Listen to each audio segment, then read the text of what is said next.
Percent Indian market में, Realme 11%, now 16%। Realme चलता है क्या बहुत? ओके, वीवो भी चलता है, 16% लिख रहा है। ओप्पो 9%, यानी कि सब Oppo, Vivo, Realme, Samsung. Samsung China का नहीं है। शाओमी, रियलमी, वीवो, ओप्पो लगभग 23, 16, 40। ओ अच्छा खासा यार, 60% से ऊपर चाइनीज फोन बिकते हैं इंडिया में, ये स्मार्टफोन्स में। गुड, अच्छा है।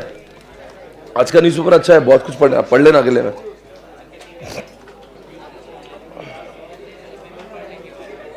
चलो गाइस, पुणे के बारे में कुछ आया महिंद्रा का।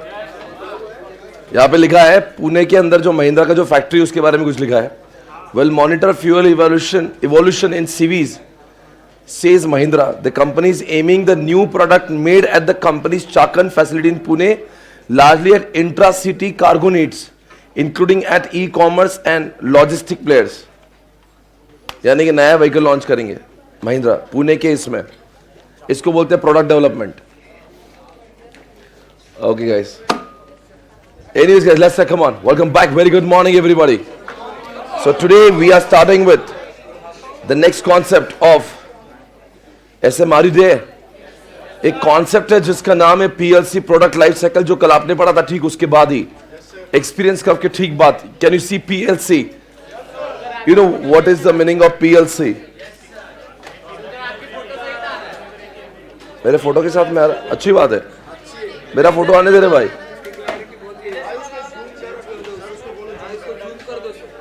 किसको जूम कर? अमर, इसको जूम कर। बोला करेगा, अरे बोल रहा है करेगा। मैं बोलना चाह रहा था, क्या मैं बोल सकता हूं?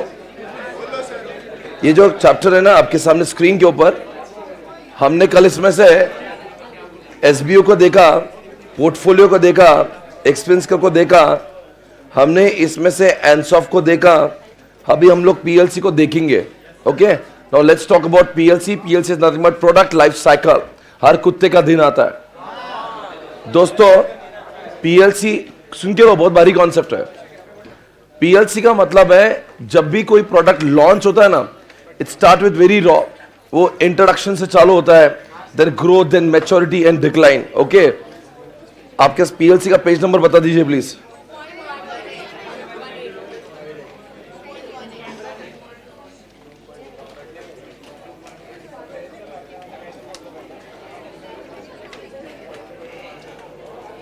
Good morning live streaming. आज हम लोग 3 कॉन्सेप्ट्स खत्म करेंगे इस में, और सबसे पहला कॉन्सेप्ट है जिसका नाम है, बस इंटरनेट ऑन हो जाए।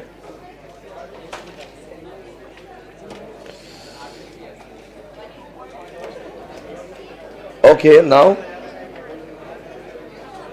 मित्रों,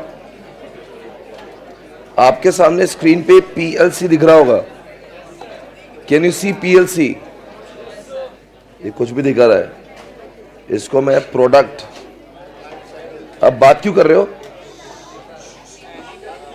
बात मत करो भाई प्लीज, ये चिंटिया कुछ बात कर रही है, मत करो।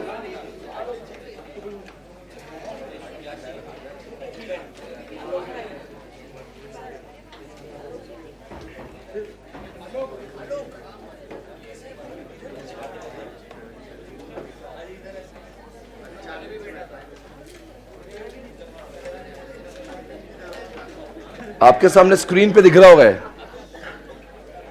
Should I speak about it? आपकी बातें पहले खत्म करो, फिर मैं बोल रहा।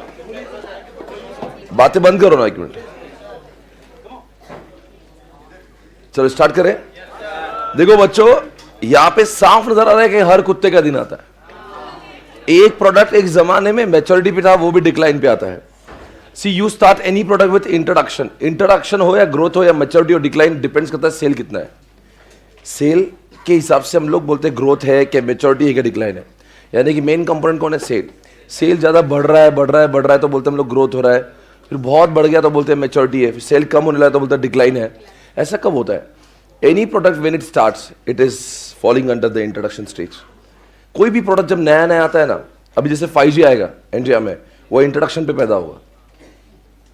फिर 5G कुछ लोग यूज करने लगेंगे जिनको बहुत मस्ती है, फिर उनकी मस्ती को देख के क्लास में लोग नहीं, इतना फास्ट चल रहा है, इतना मजा आ रहा है, चल थोड़ा और स्प्रेड होता है देख देख के। फिर ज्यादा लोग थोड़े से ग्रो और लेंगे तो बोलेंगे सेल बढ़ रहा है, यानी कि ग्रोथ हो रही है। आपकी बातें प्लीज बंद करेगा। इंट्रोडक्शन में आपका प्रोडक्ट सिर्फ जस्ट लॉन्च्ड है, many of them not even aware about it. Okay, बहुत लोग जानते भी नहीं हो क्या चीज है। आया तो इंट्रोडक्शन हुआ, थोड़ा थोड़ा सेल हुआ, ज्यादा सेल हुआ, थोड़ा थोड़ा सेल हो रहा है, ज्यादा नहीं हुआ। बहुत लोग जानते भी नहीं, कंपटीशन कम है। बिकॉज 5G किसका आ रहा है इंडिया में पहले? नहीं, अडानी का तो नहीं आ रहा है। सबसे पहले किसका आ रहा है? जियो का आ रहा है। जियो एयरटेल दोनों ही आ रहे हैं। आ गया है एयरटेल का। ओके, अरे मैं इतना जानता नहीं 5G के बारे में। मान लीजिए इंट्रोडक्शन में आपके बहुत कॉम्पिटिटर्स नहीं होते। एग्जांपल मान ले 5G में इंडिया में एयरटेल जियो दोनों ही होंगे, पर 5G में जब आने के बाद में तुरंत ही पहले दिन ही वो बहुत सेल नहीं होगा। तो पहले लोग उसको महसूस करेंगे, इस्तेमाल करें, पहले यूज किया, फिर आप लोगों में से इतनी क्लास में से 10 लोगों ने यूज किया, उन्होंने बहुत उसकी बातें करी, धीरे धीरे करते करते बहुत लोगों ने यूज किया, 100-200 लोगों ने यूज किया, फिर ऐसे करते करते करते वो बात स्प्रेड होती है। ग्रोथ में क्या होता है, आप ऐसे जाते हो, ग्रो करते हो, आपका ग्रोथ हो रहा है, बढ़ रहा है, पर एक समय पे स्टैग्नेंसी आती है, उसको तो पीक स्टैग्नेंसी, यानी कि जहां पे ऑलमोस्ट एकदम उस जगह पे जहां पे आपका सेल बस, जैसे कि एग्जांपल दे रहा हूं, पहले 100 था, फिर 50 हुआ, 100 हो गया, 100 हो गया, 150 हो गया, 200 हो गया, 300, 500, 700, 1000, 1500, 2000, ये सब ग्रोथ चल रहा है। पर एक बार 2000 पे आ गया, 2020, 2030, 2040, फिर कभी 1990, फिर 2000, ऐसे ऐसे जब होता है ना, एकदम ऐसे है। अब उसमें ऐसा स्टीप ग्रोथ नहीं दिखता, तो उसको मैच्योरिटी बोलते हैं। सी मैच्योरिटी मतलब एकदम नहीं कि 2000 तो 2000 ही होंगे, कभी 2000 सेल हुआ, कभी 1990 हुआ, कभी 2010 हुआ, कभी 2000 हुआ, that is called as maturity. Sir growth में और मैच्योरिटी में फर्क क्या है? ग्रोथ इज व्हाट, लाइक आपका ग्रो रहा है 100, फिर 150, फिर 200, then 300, आप ऐसा ग्रो कर रहे हैं। हर साल आपका सेल बढ़ रहा है, बहुत बढ़ रहा है, तो उसको बोलते ग्रोथ। पर एक समय पे आने के बाद में वो उसको बोलते स्टैग्नेंसी, मतलब कम नहीं हो रहा है, नहीं कम नहीं हो रहा है, अब वो रुक गया वहां पे आके, वो पीक पे, पर वो ऐसा कम भी नहीं हो रहा है। जैसे एग्जांपल पार्ले जी, अभी ग्रोथ पे मजे ले, नहीं मैच्योरिटी पे मजे ले रहा है। झंडू बाम मैच्योरिटी पे मजे ले रहा है। कुछ चीजें है ना, मतलब अब इंडिया में वो मैच्योर्ड हो गई, बहुत ग्रो भी नहीं होती, पर वो वहां पे रुक गई। लोग जितने लेने वाले उतने लेते ही है उसको। पार्ले जी ऐसा नहीं कि बहुत ग्रो हो रहा है, जो लोग खाते वो खाते ही है, ऐसा नहीं कि अब ग्रोथ हो रहा है, ग्रोथ हो रहा है, नहीं, मैच्योरिटी है। पार्ले जी मैच्योरिटी स्टेज पे है। आज फिलहाल मैगी कौन से स्टेज पे बताएंगे? क्या आपको मैगी इंट्रोडक्शन लगता है? कब से पैदा हुआ है? ग्रोथ लगता है? ग्रोथ या मैच्योरिटी सोच के बताइए। The answer maturity. Sir growth जो होना था ना, जितने लोगों को लत लगना थी लग चुकी है, अब लोग उसके नशे में है, वो ग्रोथ नहीं होता है, वे मैच्योरिटी स्टेज पे चल रहा है। खाने वाले खा रहे हैं, अभी वैसा हो नहीं कि बहुत बढ़ रहे हैं, जिसको नहीं खाना वो नहीं खाते, और जिसको खाना है वो खा रहे हैं बस, मैच्योरिटी। पर जैसे हम लोग पहले भी गए, हर कुत्ते का दिन आता है, मैच्योरिटी से डिक्लाइन पे आता है। एक दिन 4G भी ऐसे ही पैदा हुआ था। 4G इंट्रोडक्शन आया था, 4G का ग्रोथ। अभी 4G कहां पे? कितने लोगों के पास 4G क्लास में? हाँ, आप समझ रहे हैं मैच्योरिटी। अभी ऑलरेडी ऑलमोस्ट इंडिया का हर कोई व्यक्ति इस पे आ चुका है जिसको आना था, तो उसका सेल अब ऐसा नहीं बढ़ेगा, क्योंकि अब लोग ही नहीं बचे इंडिया में। आप बोलेंगे मैच्योरिटी से अब और ग्रोथ मारेगा, कैसे? उतनी पॉपुलेशन तो होना चाहिए ना। मान लो 140 करोड़ में से 130 करोड़ ऑलरेडी अगर 4G यूज कर रहे, तो अब ग्रोथ ही क्या बचा है उसमें? पर 5G का अभी आएगा ना, तो इंडिया के 2 करोड़ लोग यूज करेंगे, फिर 3 करोड़, 10 करोड़, 20 करोड़, 50, ये ग्रोथ मिलेगा आपको। फिर एक समय आएगा वो जब ऑलमोस्ट इंडिया का हर कोई व्यक्ति के 5G हो जाए, तो वो मैच्योरिटी स्टेज पे आएगा।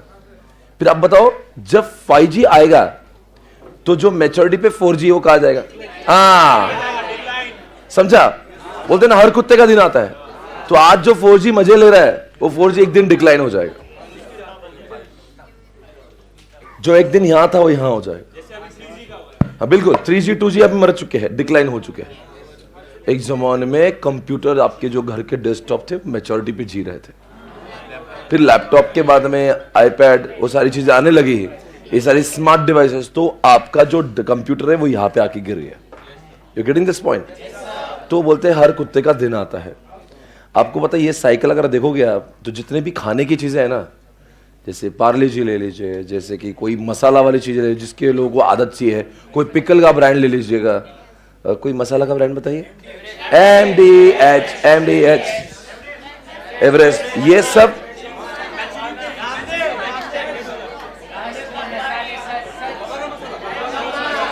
एक मिनट, बाबा का मसाला बोलने से पहले आगे बढ़ते हैं, क्योंकि बाबा के साथ में बहुत सारी चीजें आती है, नहीं सुनना मुझे, मैं कुछ बोल रहा हूं सुनेगा। एक सवाल मेरा है जो मसाला में बात कर रहा हूं मैं। कहते ऐसा है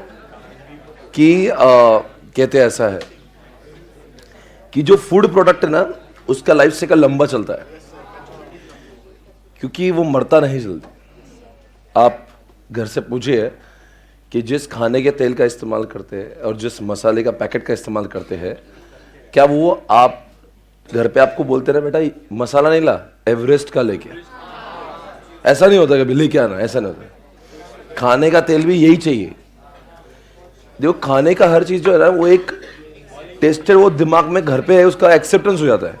आप चेंज कर, चाय पत्ती आप ऐसा बोलो ना, कुछ भी लेके आता बोले वो वापस दे क्या, वो टेस्ट जमती नहीं, दूसरी चाहिए। और है कोई ब्रुक बॉन्ड यूज कर रहा है, कोई ताज है, वाह ताज, हाँ लिप्टन, ओके, क्या बोल रहे हैं?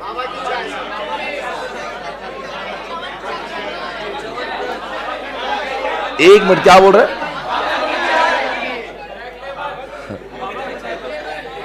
एक मिनट सुनो ना, थोड़ा सा विषय से बाहर आते हैं। मुझे बोलना जो होता है ना वो सुनो पहले। अगर आप फूड इंडस्ट्री में हो ना, फूड, अगर आपकी इंडस्ट्री फूड है, पार्ले जी से लेके, चाय पत्ती से लेके, मसाला आइटम से लेके, आपका लाइफ साइकिल ज्यादा रहेगा कम रहेगा? आप डिक्लाइन पे जल्दी नहीं आओगे, क्योंकि लोगों, पार्ले जी पिछले 50 सालों से लोगों के दिलों पे राज कर रहे हैं। वो मरता नहीं, पर मोबाइल फोन आता 3 महीने में चला जाता। कोई मोबाइल फोन आता है, कोई कार आती ना, वो आती जाती, 1 साल में तो इंट्रोडक्शन से डिक्लाइन पे पहुंचता। कोई भी मोबाइल फोन आप याद करेगा, आईफोन 13 आएगा, 12 आएगा, ऐसे 1 साल तक बहुत हवा रहेगी, तुरंत डिक्लाइन पे आएगा, फिर 14 आएगा, डिक्लाइन बराबर चल रहा है।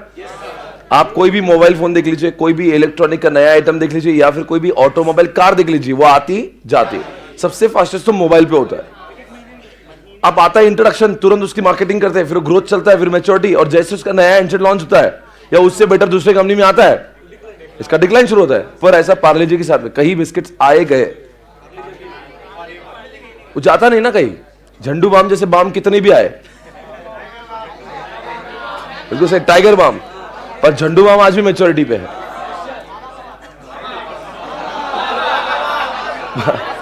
बाबा का ऐसा कोई बाम नहीं है। अच्छा है, गलती हो गई, स्वीकार लिया, ओके। दोस्तों, जितने भी लोग यहां पे हैं, थोड़े से एप्पल फोन्स को जानते हैं, आईपॉड को जानते हैं, आपसे मेरा प्रश्न है, यश कौन सा एप्पल का जो आईपॉड है, आप मुझे बताइए चारों में से कहां जी रहा है? सोच के, एप्पल आईपॉड बोल रहा हूं, डिक्लाइन है। एक जमाने में एप्पल आईपॉड स्टेटस सिंबल हुआ करता था। जब बहुत आईफोन नहीं थे ना, तो लोगों के इसमें आईपॉड था। आपको पता है आईफोन कैसे जन्म लिया? आईपॉड से आईफोन आया। Apple company never wanted to start phones, they started music player, जिसका नाम था आईपॉड। तो लोगों को लगा यार क्या भारी है, तो बहुत चलाओ जरूरत से ज्यादा। तो उन्होंने सोचा आजकल फोन चल रहे हैं, एक काम करते, इसमें ही फोन लगाने का सिस्टम डालते। तो आईपॉड के अंदर फोन डालेंगे ताकि लोग बात करेंगे, तो आईपॉड की डिजाइन से ही आईफोन बनाए, समझे आप? तो बोले यार ये तो म्यूजिक भी सुन रहे हैं और कॉल भी लग रहा है, तो लोगों ने सब शिफ्ट मारा आईपॉड से फोन के ऊपर। बोले इसमें म्यूजिक तो म्यूजिक आ रही है, वैसी म्यूजिक आ रही है और कॉल भी लग रहा है। तो क्या हुआ ना, एक जमाने में आईपॉड मैच्योरिटी पर था, बहुत चलता था। जैसे आईफोन लॉन्च हुआ है वो मैच्योरिटी से, और कुछ ये चीजें कभी भी विड्रॉ भी हो सकती है। एक स्टेज होता है डिक्लाइन के अंदर विड्रॉन, अब वो दुनिया में रहा ही नहीं। मार डाला मार डाला ए हम पे किसी ने imagine Ankush is dancing on this, हम पे ये हरा रंग डाला। अंकुश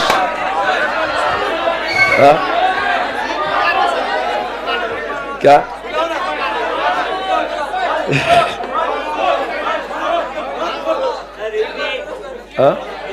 क्या हुआ? नहीं मैं तो ऐसी मस्ती कर रहा था। ओके एनीवेज गाइस, कौन से समझने के लिए डांस था ही नहीं, वो तो ऐसे छिछोरापन था। वो तो अंकुश हरा रंग बोला था इसीलिए। सुनिएगा इधर, मेरा कॉन्सेप्ट जो है इतना औसम चल रहा है। अभी मैं आपको ये जो स्टेज दिख रहा है ना, आपको कुछ सवाल पूछता हूं, बताओ जस्ट इंट्रोड्यूस्ड, आपका सेल बढ़ रहा है, आपका सेल अब इससे ज्यादा बढ़ने की संभावनाएं नहीं है, अब सेल कम हो रहा है। जब इसका सब्स्टिट्यूट आता है तो वो कहां से कहां जाता है, मैच्योरिटी से डिक्लाइन पे आता है।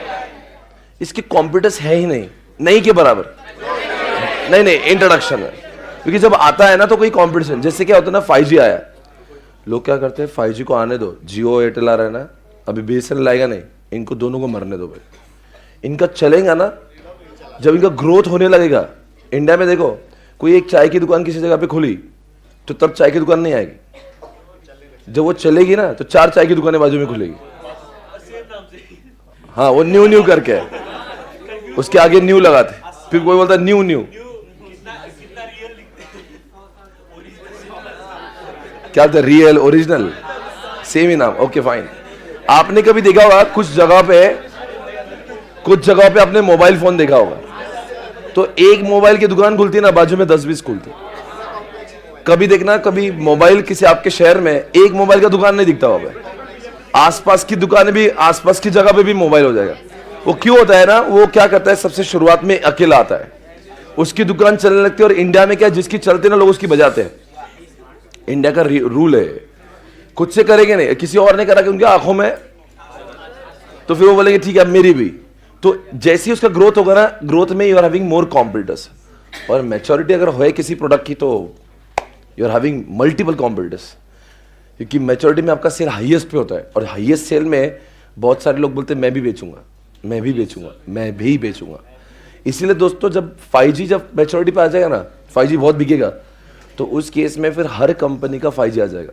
BSNL भी बोलेगा मेरा है, वोडाफोन भी बोलेगा मेरा है, like that. You getting everybody? ये जो स्टेज आपको देख रहे हो ना, बताओ प्रॉफिट पर यूनिट सबसे ज्यादा कहाँ होगा, सोचने के। मैं ओवरऑल प्रॉफिट की बात ही नहीं कर रहा हूं, मैं प्रॉफिट पर यूनिट की बात कर रहा हूं। प्रॉफिट पर यूनिट आपका मैच्योरिटी में नहीं, इंट्रोडक्शन पे सबसे ज्यादा होता है, क्योंकि वहां पे कोई कॉम्पिटिटर्स नहीं होता, आप जितना चाहे इतना ठोक सकते हो कस्टमर को। पर मैच्योरिटी में क्या होता है ना, इतना ज्यादा सेल हो रहा था, उतने ज्यादा कॉम्पिटिटर्स भी होते हैं। एग्जाम्पल लेंगे, आज लैपटॉप मैच्योरिटी पे है क्या डिक्लाइन पे है? अरे बोलो ना। अब लैपटॉप मैच्योरिटी पे तो एक कंपनी बेच रही है, बहुत सारी बेच रही है। अब उनका मार्जिन कम होगा क्या ज्यादा होगा? क्यों? अरे इधर आप दुकान पे जाइए, बोला भैया मोबाइल बताओ, वो 20 ब्रांड के मोबाइल रखता है आपके सामने। क्योंकि इतनी ज्यादा जब मैच्योरिटी पे कंपटीशन बढ़ती है ना, तो उसकी प्राइस पर यूनिट कम रखना पड़ती है, वरना आपको प्रोडक्ट कोई लेगा ही नहीं। इंट्रोडक्शन में क्या होता है ना, 1-2 कंपनी के मोबाइल फोन्स है, तो आपको इतना फर्क नहीं पड़ता कितना, बिकॉज कोई कॉम्पीट करने वाला है भी नहीं। ग्रोथ में जब कंपटीशन बढ़ती है तो प्राइस थोड़ी सी डिक्लाइन होती है, प्राइसिंग पर यूनिट बोल रहा हूं मैंने, कि प्रॉफिट पर यूनिट थोड़ा डिक्लाइन करना पड़ता है, बिकॉज कॉम्पिटिशन बढ़ रही है। पर जब कॉम्पिटिशन इंटेंस हो जाती है मैच्योरिटी में, तो आप कितना भी लूट नहीं सकते हो, बिकॉज आपको पता है कि अगर मैं ज्यादा फोन का चार्ज लूंगा, आज लैपटॉप मैच्योरिटी पे एक ब्रांड का लैपटॉप नहीं है, 10 ब्रांड का लैपटॉप है, तो आप बहुत चार्ज नहीं कर सकते अनाप शनाप। पर अगर आपका अकेले का ही लैपटॉप इंट्रोडक्शन में, तो you can sell at more price. वैसा होता है। हाँ जी, सेम चीज, सेम टू सेम। एग्जाम्पल मैं दूंगा, आपके घर पे पहले वो टीवी आती थी बड़ी वाली, CRT, कैथोड रेज ट्यूब, वो बंद हो गई। तो डिक्लाइन नहीं, वो विड्रॉन है, विड्रॉन। पहले घर पे एक टेप आती जिसमें हम लोग कैसेट लगा के गाने सुनते थे, वो डिक्लाइन नहीं है, वो गायब है, वो विड्रॉन है। आपने कभी टाइपराइटर देखे होंगे, ये डिक्लाइन से भी विड्रॉन हो गए। विड्रॉन यानी कंपनी उसको बोलती है प्रोडक्ट बेचना भी गलत है। अब फैक्स मशीन्स, कुछ चीजें बाजार से अब बिकॉज उससे सुधारित चीजें इतनी आ गई कि वो डिक्लाइन से विड्रॉन भी हो जाता है, जो हमारे सिलेबस में नहीं भी है, पर मैं बता रहा हूं इसके बाद में होता क्या है। इधर देखिए जो मैं कह रहा हूं, आईपॉड प्रोडक्ट लाइफ साइकिल, इसको देख के आपको लगेगा इसे PLC, मतलब इससे अच्छा एग्जाम्पल कुछ भी नहीं सर। इसको देख के ऐसा लग रहा है, इसको देख के तो ऐसा लग रहा है कि जैसे आप PLC बता रहे हो।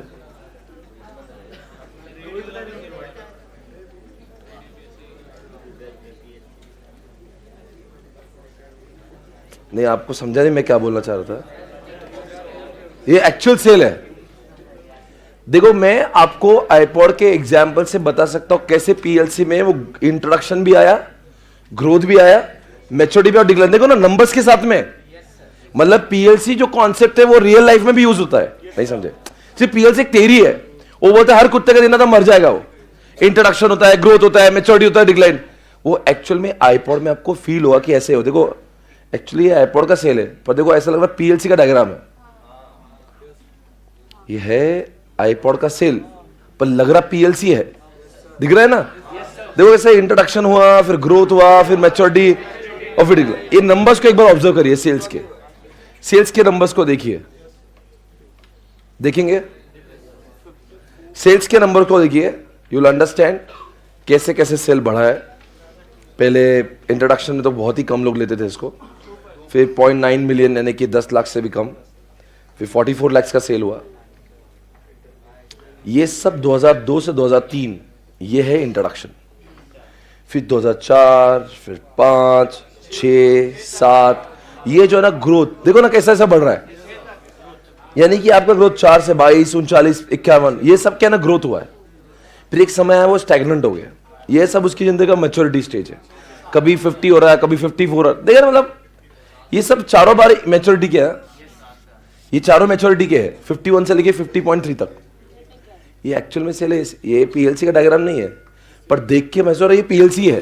यानी PLC थ्योरी को अगर प्रैक्टिकल में देखना है तो iPod is the best example, जिससे नंबर के साथ में आप महसूस कर सकते हो अच्छा जो थ्योरी में कहा है वैसा हो सकता है। कुछ कंपनी का नहीं। अब मैं अगर झंडूवाल देखूंगा ना तो डायग्राम इनकम्प्लीट दिखता है, बिकॉज वो आज भी मैच्योरिटी पे है, पार्लेज भी मैच्योरिटी पे है, तो उसका डिक्लाइन आया नहीं ना अब तक, तो इसलिए आपको चौथा फेज दिखता ही नहीं बहुत सारे प्रोडक्ट में, बिकॉज आज भी वो जिंदा है। मैगी सिर्फ इंट्रोडक्शन ग्रोथ मैच्योरिटी, डिक्लाइन आया नहीं, तो इसलिए वो डायग्राम इनकम्प्लीट दिखता है। आपको समझ आ रहा है मैं क्या बोलूं? आप ये बताएंगे चारों मैच्योरिटी के डिक्लाइन है 2007 से लेकर 2010। आपको यू फाइंड इट मैच्योरिटी, पर कभी कभी कम भी हो रहा है वो। अरे सर ऐसा होगा ना, एग्जैक्ट उतना ही सेल कैसे होगा? कॉमन सेंस है यार, क्या कट टू कट उतना ही होना चाहिए, मतलब 50, 51, 50, 52 लाइक दैट है ना, मतलब थोड़ा सा, पर ऐसा नहीं जा रहा है। पहले देखो ना 2005, 6, 7 देख लीजिए, 2004, 5, 6, 7 देखिए, आपको फील होता है एक्चुअल में बहुत ड्रामेटिकली ग्रो हो रहा है, पर बाद में आपको लगता है कि नहीं यार एक जगह पे आके स्टैग्नेंसी आ गए। और फिर तो 2011 से 14 आप देख ही रहे हो, गिरता ही जा रहा है। अब बिकता है क्या आईपॉड? मैंने को नहीं पता है। एप्पल स्टॉप ड्रिंकिंग और iPod sales separately in its earning report. अब जो रिपोर्ट में आता भी नहीं इसका सेल कितना है, because it is not considerable also. बस तो मेरा कॉन्सेप्ट पढ़ा के हो गया। क्या बोलते हैं आप? ये अगर आप ड्रॉ करोगे ना, ये ड्रॉ करोगे तो मैं आपको रियल लाइफ से कनेक्ट कर चुका रहूंगा। तो थोड़ा सा ऐसे बहुत टाइम मत लगाना, 2 मिनट में खत्म करो जितना लिखना है उतना। ये बाकी ज्ञान की बातें नहीं, अपने को नंबर से मतलब है।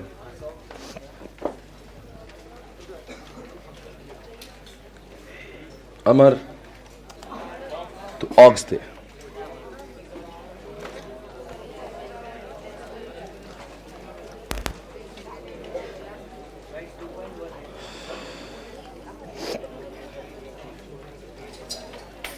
ये आरबीआई ने क्या बोला, recovery agents can not humiliate borrowers. साला पैसा भी लिया है, ह्यूमिलेट भी नहीं कर सकते। आरबीआई बोल रहा है recovery agents can not humiliate borrowers, मतलब मांगो मगर प्यार से।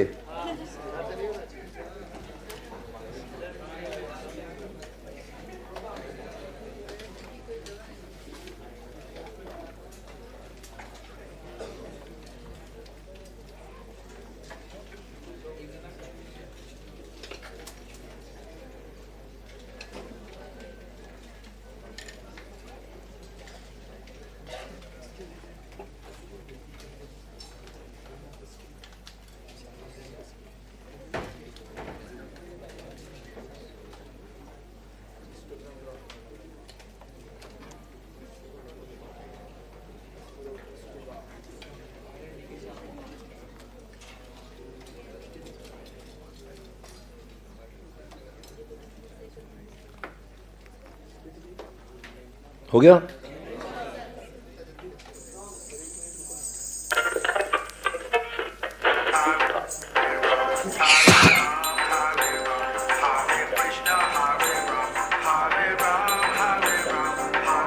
Let go किथे गई आए मेरे दिल दी शारी, oh my god oh लगती हारी, मैनू भी ओ कर गई नौड़ी, पर किल करना हो गया? उसकी hobby. Madly searching for this fine shorty, in my world the number one hottie, everywhere she make him go crazy. पर किल करना उसकी हॉबी।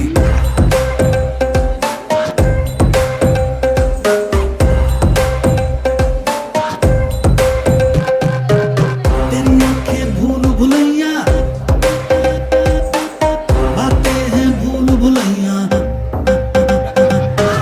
तेरी आंखें भूल भुलैया, बातें हैं भूल भुलैया, तेरे सपनों की गलियों में you keep driving me so crazy. दिल में तू रहती है, बेटा भी कहती है, ओवा, I keep praying all day. Come on.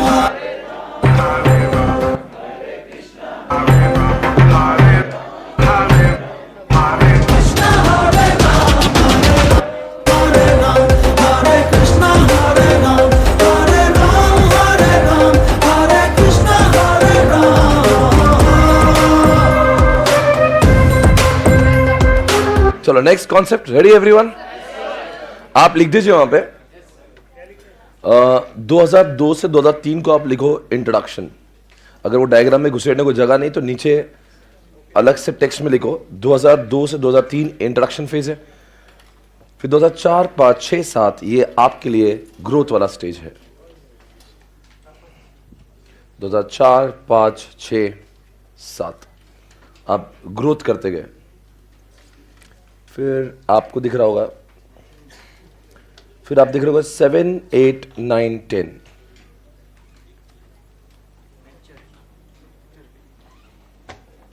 यानी कि 7, 8, 9, 10 की कॉलम्स देखते हो तो आपको वो फील होगा, ये मैच्योरिटी स्टेज नजर आएगी।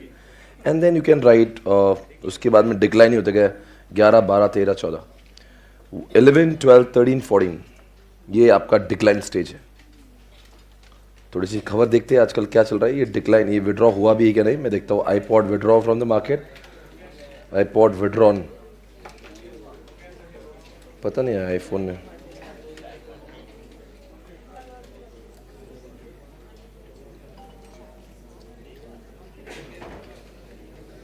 Apple has silently withdrawn the iPod Shuffle and iPod Nano.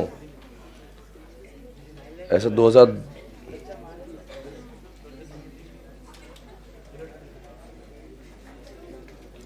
2017 में इसको मार्केट से निकाल दिया, ऐसा बता रहे। Apple has silently withdrawn. आपके इसमें 2014 का डेटा तो मिल गया था, 2017 में लिख दीजिए विड्रॉन। बाजार में अवेलेबल नहीं है 2017 से, लिखा है ना, 28 जुलाई 2017 लिखा है। 2017 के अंत में कंपनी इस मॉडल को ही बंद कर दिया। Apple has silently withdrawn, data है 28 जुलाई 2017 की, मतलब आपके डायग्राम की बात की। आपको समझा तो फिर मैं आगे बढ़ जाता। बोलो सही है? 4 स्टेजेस खत्म है एवरीबॉडी। कोई शक सवाल? रियल लाइफ एग्जांपल से समझ गए आप? हाँ जी, एक काम करेंगे, जो जो मैं बोलता, आपके बुक में 4 बच्चे दिए होंगे, है ना? कौन सी जगह पे दिए है वो? 2.18 पे आपको 4 दिख रहे होंगे। चार बच्चे दिख रहे होंगे। तो एक काम करो, हर बच्चे के सामने मैं एग्जांपल देता हूं, लिखेंगे आप। पेज नंबर 2.18 पे आपको इंट्रोडक्शन, ग्रोथ, मैच्योरिटी, डिक्लाइन दिया होगा। 5G लिखोगे? 5G किधर आएगा? अरे सोचते क्या हो, लिखो ना, इंट्रोडक्शन, सवाल ही नहीं है। 4G लिखो, मैगी लिखो, 4G, मैगी, झंडू बाम, पार्ले जी, सब मैच्योर्ड पे जी रहे अभी। मैच्योरिटी जिंदगी में आ जाना और उसके बाद में लगातार रहना, इससे अच्छा सुकून का पल किसी कंपनी लिए नहीं होता। मैच्योरिटी पे आपसे मैं एक सवाल पूछता हूं, जवाब देंगे? बोलो ना, आप बोलो, कुछ भी बोल दो। अभी आपको लग रहा है ग्रो हो रहा है इसका, ऐसा कोई प्रोडक्ट? Growth, okay. गुरु को लास्ट बैच में मैंने इंट्रोडक्शन लिखा था, अभी ग्रोथ लिख सकते हैं, क्योंकि अभी मैच्योरिटी में नहीं है। बहुत मैच्योरिटी मतलब वो होता है कि अभी इसके बाद में बढ़ेगा नहीं, बढ़ा, ऐसा मतलब उसी को संभालेंगे। यहां पे लिख सकते हैं आप गुरुकुल। इंट्रोडक्शन कब होता है? जब वो प्रोडक्ट लॉन्च हुआ है और वो बोल सकते। ओके, डन है क्या? देखो, डिक्लाइनिंग पे हम लोग एक काम करो, उसको लिख दो रे, वो क्या बोलते हैं,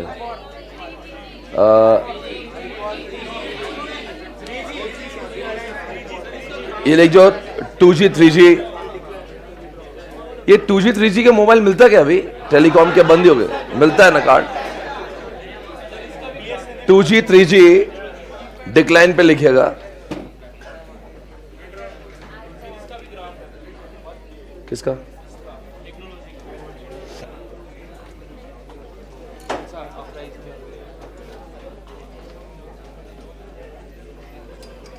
सही लिख रहा है, बढ़िया। ये मित्रों, ये क्वेश्चन खत्म होने के पश्चात अब मेरा चालू हो गया नया question. Are you ready for it? आज का दूसरा क्वेश्चन ये रहा आपके सामने। अब सुनेंगे तो बहुत मजा आएगा। देखो बच्चों, यार बात नहीं यार, क्या है ना, फिर वो डिस्टर्ब होता होता। मैं आपको एक कॉन्सेप्ट समझाना चाहता हूं, जिसका नाम है आपके बुक में 1.0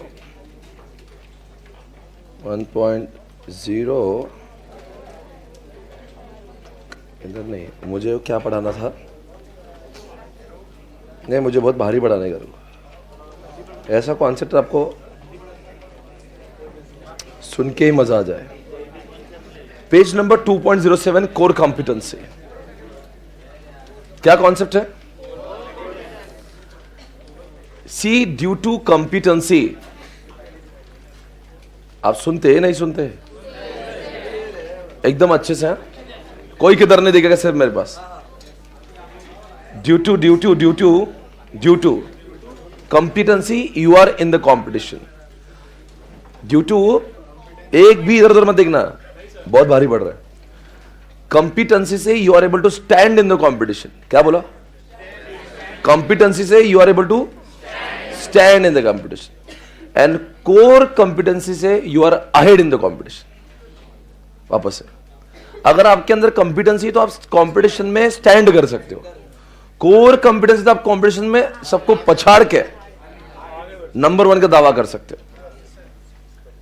मैं सपोज मैं बोलता हूं और मुझ में स्टेज करेज है, मुझ में हिंदी इंग्लिश का ज्ञान है, ये कोर कॉम्पिटेंसी नहीं है। ये कोई भी टीचर बनने के लिए कॉम्पिटेंसी है। तो मैं हिंदी बोल लेता हूं, मैं थोड़ी इंग्लिश बोल लेता हूं, मैं यहां पे आके बोल सकता हूं।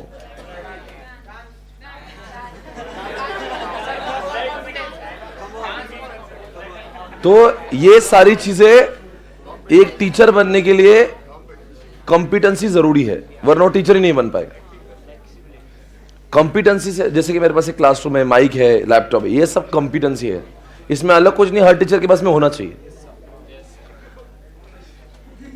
पर कोर कॉम्पिटेंसी वो होता है due to which you are ahead in the competition. ऐसी कोई चीज ध्यान से सुनना, ऐसी कोई चीज which is unique in nature, which is unique in nature, which is unique in nature, which is difficult to copy, which is difficult to imitate by others।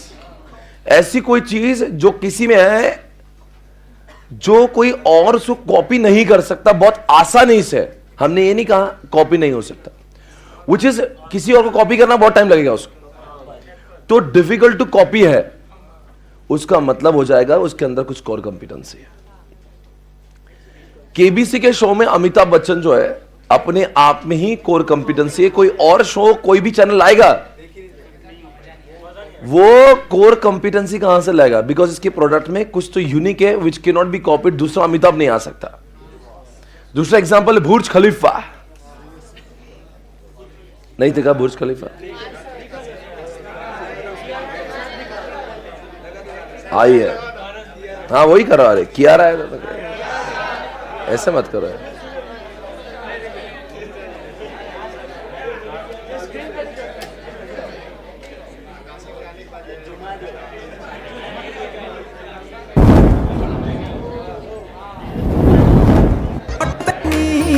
छपते तेरे बैनर नी, फैशन तू कर दी जिवें मुंडा थकदा नहीं कर करके, मुंडा थकदा नहीं कर करके, तेरी तारीफा जिक्र दा दिला दूं तेनू बुर्ज खलीफा, तेनू बुर्ज खलीफा, हो तेनू बुर्ज खलीफा। सारी दुनिया लगे अक्षय कुमार आ, कैसा हो? कुछ भी करता है, कुछ भी करता है।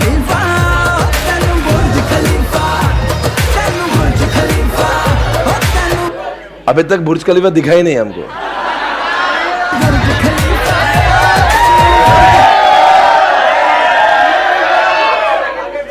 मित्रों, ये जो बिल्डिंग है ना, इसको बनने के लिए 9,000 करोड़ रुपए लगे, 9,000 crore, that too in year 2009। हाँ तो 2009 में यार, अभी तो इन्फ्लेशन और सारी चीजों में मिलकर तो अभी तो बहुत महंगा हो गया होगा।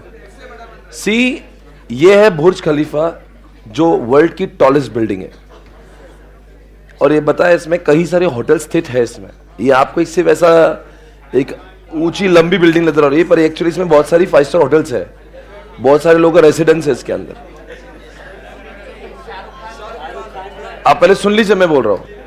ये जो है ना, ये आपको ऐसा लग रहा होगा बहुत बड़ा विड्थ है उसका, एक्चुअली में 7 बिल्डिंग्स को क्लब किया हुआ है। आप नीचे तो 7 बिल्डिंग सकती है, ऊपर जाके 6 हुई, फिर 5 हुई, 4 3 2 1 ऐसा है। वो बिल्डिंग कुछ बिल्डिंग बीच बीच में छूट जाती है, तो आखिर में एक ही बिल्डिंग बचती है। तो इस तरह से वो बिल्डिंग का ये है। ये बिल्डिंग के अंदर जो होटल्स है ना, वो है आपकी कोर कॉम्पिटेंसी। यानी बुर्ज खलीफा अपने आप में क्या है? कोर कॉम्पिटेंसी है। It is very difficult to copy. Burj Khalifa अपने आप में ही डिफिकल्ट टू कॉपी। कहीं अरे यूएसए में नहीं बन पाया ऐसा। अब तक 2009 से 2022 हो गया, 13 साल में, और जो वापस बन रहा है वो भी वही लोग बना रहे हैं, वापस वही लोग बना रहे हैं। उधर गल्फ कंट्रीज में बन रहा है, दुबई में बन रहा है, वो लोग बोले हम ही बनाएंगे, किसी और को नहीं बनाना। उनको जैसे लगा कि कोई और बनाने की कोशिश कर रहे हैं, वो इससे ज्यादा हाइट का लेकर आ रहे हैं। दोस्तों सुनो मेरी बात, ये क्या है ना, कोई भी चीज जिसको कॉपी करना आसान नहीं है, उसके अंदर का यूनिकनेस ही उसके लिए आकर्षण हो जाता है, उसको कोर कॉम्पिटेंसी। कोर कॉम्पिटेंसी हमेशा रहना चाहिए, क्योंकि वही एक वजह होती है कस्टमर तुमसे जुड़ जाते हैं।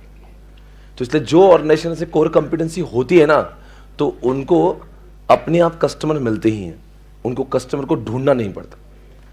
बुर्ज खलीफा, जब कोई भी इंसान दुबई जाता है ना, वो ये नहीं बोलता है कि मुझे, पहले वो चेक करता है बुर्ज खलीफा जाने का टिकट मिलेगा क्या उसको।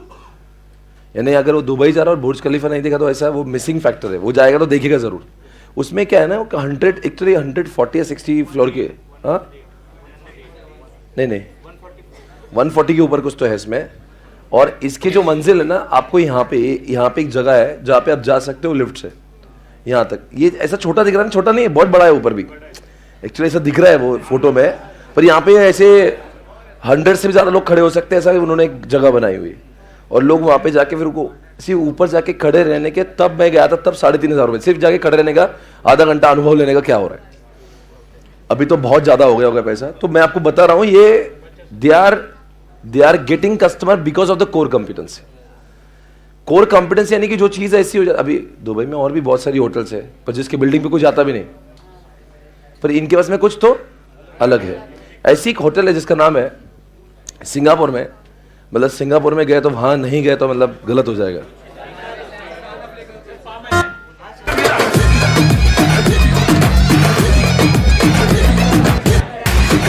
डायमंड वांगू लिशके तेनु वेख के चढ़ गए इश्के, तू डायमंड वांगू लिशके ना करनी सिफता ताज महल जी तेरे बारे लिख दे। मुंड तेनू फॉलो कर दे, मुंड तेनू फॉलो कर दे, छट गए सो कर फीफा जिकर दा दिला तू तेनू बुर्ज खलीफा, तेनू बुर्ज खलीफा, ओ तेनू बुर्ज खलीफा, तेनू बुर्ज खलीफा, तेनू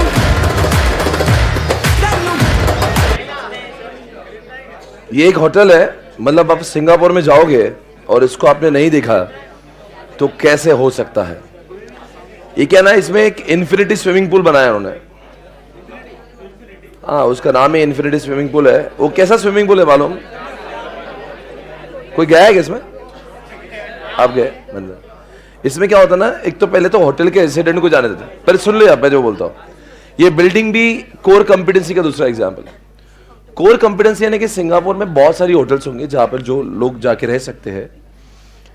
देखो पहली बात तो समझो, कोर कॉम्पिटेंसी किसी ऑर्गेनाइजेशन में आ गए ना तो समझ जाना वो उसके अंदर कुछ यूनिक चीज है जिसके लोग दीवाने बनते हैं और फिर लोग वहां पे कस्टमर बनना प्रेफर करते हैं। Core competency is the unique feature of the organization due to which customers are attracted and not only attracted, ready to pay more also. अगर मेरी ऑर्गेनाइजेशन में कुछ अलग नहीं है तो समझ जाना कोर कॉम्पिटेंसी नहीं है। फिर लोग मुझे चूज करेंगे यार, किसी और को चूज करेंगे, कोई फर्क नहीं पड़ता, तो इसका मतलब मेरे अंदर कोर कॉम्पिटेंसी नहीं है। आप लोग सब यहां पे आए ना तो ये कोर कॉम्पिटेंसी की वजह से आए थे, बिकॉज यहां पे आने से पहले 100 क्लासेस और भी है इंडिया में। तो आप you have not join this class for the competency. आपको लगता है कुछ तो अलग है इसलिए आप आए हो। Not only this class, whatever brand you have chosen so far in your life and you paid something extra, इसका मतलब you are paying not for the competency, you are paying extra for the core competency. ये बात आप याद रखिए। आप जब किसी ब्रांड को थोड़ा ज्यादा पे कर रहे हो ना, उसके कॉम्पिटिटर्स है तो उसके कोर कॉम्पिटेंसी के कारण आप पे करते हो। कभी कभी होता है, देखो ये गाड़ी भी दिख रही है, वो गाड़ी भी दिख रही है, फिर भी आपने इसको थोड़ा ज्यादा दिया बिकॉज मैं आपको तो ऐसे ही होता है ना। आप देखो एक बात पूरा क्लियर कर लो दिमाग में, कंपटीशन के बीच में बहुत सारे प्रोडक्ट्स थे पर आपने फिर भी एक को चुना और उसको ज्यादा पैसे भी दिए। इतने लोग होने का ना, आप किसी को ज्यादा कब दोगे कि बेवकूफ थोड़ी ना हो, कुछ तो अलग है ना उसमें। वो अलगपन ही उसका कोर कॉम्पिटेंसी होता है। ये होटल को थोड़ा समझिए आप। ये होटल क्या है ना, पहली बात तो जो इस होटल में रहता है ना उसको ये स्विमिंग पूल का एक्सेस मिलता है ऊपर। और ये स्विमिंग पूल क्या है ना, ये पूरा स्विमिंग पूल है ऊपर, और यहाँ पे अगर आप स्विमिंग कर रहे हो तो आपको यहाँ से पूरा सिंगापुर दिखता है यहाँ से। और वो ऐसा फील होता है ना कि मतलब पूरा एक्चुअली ये बिल्डिंग ऐसी है एक तरफ और पूरा सिंगापुर एक तरफ है, तो ये पूरा व्यू ऐसे है। क्योंकि यहाँ पे अगर जाओगे तो आपको सिंगापुर को छुट्टा छुट्टा देखने की जरूरत नहीं है। सिंगापुर का क्या ऐसे टॉल बिल्डिंग है सारी ना, आपको सिंगापुर की कोई भी फोटोज देखिए आप तो पहले। अच्छा दूसरी बात क्या, सिंगापुर में 10,000 रुपये रोज की भी होटल है। इसका है 75 से लेके 1,50,000 रुपये रूम का किराया उसका। I will show it to you also. Per day per night, right. वो इतना खर्चा है इसका और फिर भी वो हाउसफुल रहता है। 75,000 से 1.5 लाख रुपए पर डे का खर्चा है इसका। इस होटल में रूम्स, ये जो तीनों बिल्डिंग्स है होटल की रूम्स है।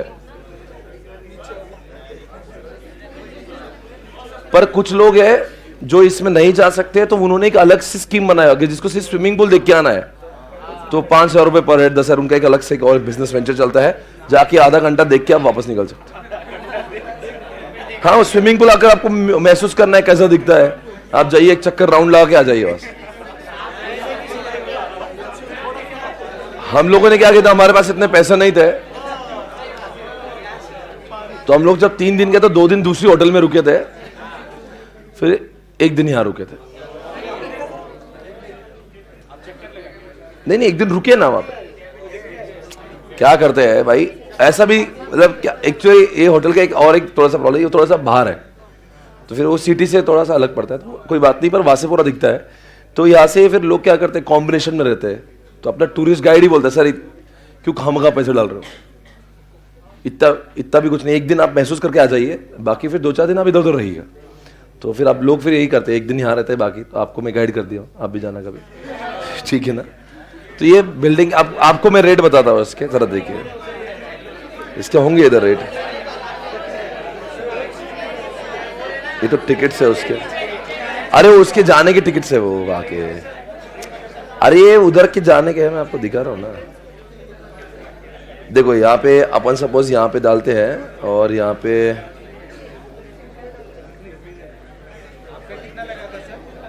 अभी याद नहीं, पर है महंगा ही है इधर।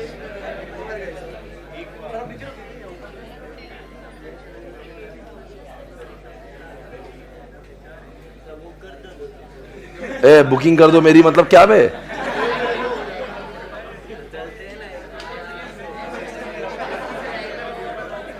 अरे आप जाओ, आपकी चिंटी के साथ, मेरे साथ क्यों जाएंगे आप? हाँ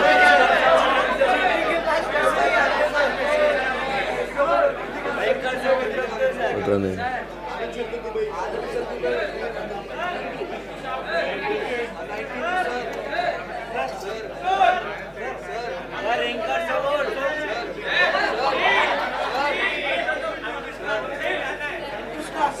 बहुत गलत बोला होगा, मुझे पता है, कुछ तो गंदा बोल रहा होगा, अच्छा बोल नहीं सकता हो। हाँ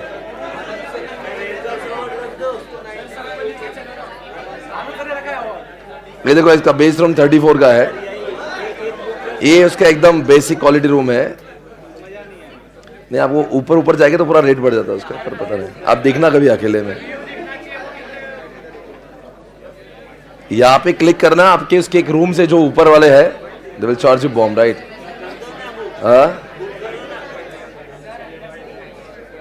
अरे रूम अंदर से दिखाइए, मैं क्या तुमको होटल वाला मैनेजर लग रहा हूँ बे? अरे क्या बोल रहा, रूम अंदर से दिखाए, मैं क्या अंदर से क्या दिखाऊं उसको? अब तू जाके देख लेना भाई, अंदर से दिखाइए, बेड दिखाइए, बाथरूम दिखाइए। अरे अजीब चाहत है आपकी।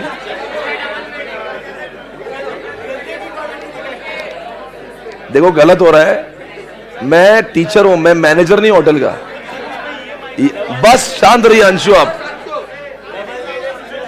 वो होटल में जाएंगे तो वेलकम करने लिए चिंटी आएगी, चिंगपोंग, वो आपसे बात करेगी, आप बात कर लिए उससे। हमसे बार बार फालतू चीजें डिमांड मत करिए, अंदर से दिखाइए, बाहर से नहीं दिखाएंगे। अभी तक 3, प्लीज शट अप, 3 बातें देखिए, एक बुर्ज खलीफा, एक मरीना बे सैंड, और एक आपको तीसरा अमिताभ बच्चन दिया। मैं 4th एग्जांपल लेके आऊं। देखो core competency example, Apple phones, Apple phone के कोर कंपिटेंसी की वजह से आप उसको ज्यादा पे करते हो। Core competency, can you please tell me ऐसे कोई यूनिक फीचर जो एप्पल में और किसी में नहीं? आपको नहीं तो मैं गूगल से पूछ सकता हूं। कोर कंपिटेंसी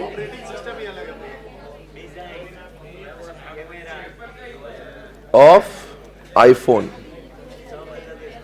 ये देख लीजिएगा। ये कोर कंपिटेंसी ऑफ एप्पल अगर देखोगे आप, तो आपको पता होगा कि एप्पल के अंदर जो कोर कंपिटेंसी, सबसे पहली बात तो इनोवेशन है, वो लीडर है, वो कॉपी नहीं करते। दूसरी बात जो है उनका परफेक्शन, तीसरी बात है यूजर फ्रेंडली है ये, और उनका ह्यूमन रिसोर्स, यानी कि कंपनी के इसमें जो टैलेंटेड लोग हैं ना, जो इस टाइप के प्रोडक्ट बनाते हैं, ये उनका कोर कंपिटेंसी है। तो आपसे मैं सवाल पूछूंगा, ये तो एप्पल कंपनी की कोर कंपिटेंसी है, आईफोन की कोर कंपिटेंसी कौन से है? सर उसकी सिक्योरिटी, उसका आईओएस, उसका यूजर फ्रेंडली, उसका एलिगेंट लुक जो है, ये उसका कोर कंपिटेंसी है, उसका ब्रांड वैल्यू। अगर मैं आपसे एक सवाल पूछता हूं, मित्रों, आप मुझे एक प्रोडक्ट है जिसका नाम है, आप मुझे बताएं उसका कोर कंपिटेंसी क्या है? कोर कंपिटेंसी यानी कि ऐसी चीज जो कॉम्पिटिटर्स के पास में नहीं है, जो सिर्फ इन्हीं के पास है, which is difficult to copy also। मैंने हाल ही में एक सैमसंग के एसी वालों से बात की, तो उन्होंने कहा कि हमारे एसी में कुछ ऐसी चीज़ आ रही है जिसका पेटेंट हमने ले रखा है। मैंने कहा क्या है? बोले ये जो एसी का क्या बोलते हैं उसको, स्विंग है, उससे हवा जो आ रही है वो कभी कभी इतनी ज़्यादा ऐसे आने लगती एक ही साइड में, तो कभी कभी ऐसा तक बहुत ज़्यादा हो रहा है, और कुछ लोगों को बिल्कुल हवा नहीं आ रही, कुछ लोगों को गर्मी होती है और कुछ लोगों को लगता है बहुत ठंडा हो रहा है जो एसी के सामने बैठा रहता है। तो मैंने कहा फिर आपने क्या टेक्नोलॉजी ली? बोले हमने कुछ उसके अंदर एक नया टेक्नोलॉजी लाया है, उसमें स्विंग ही नहीं है।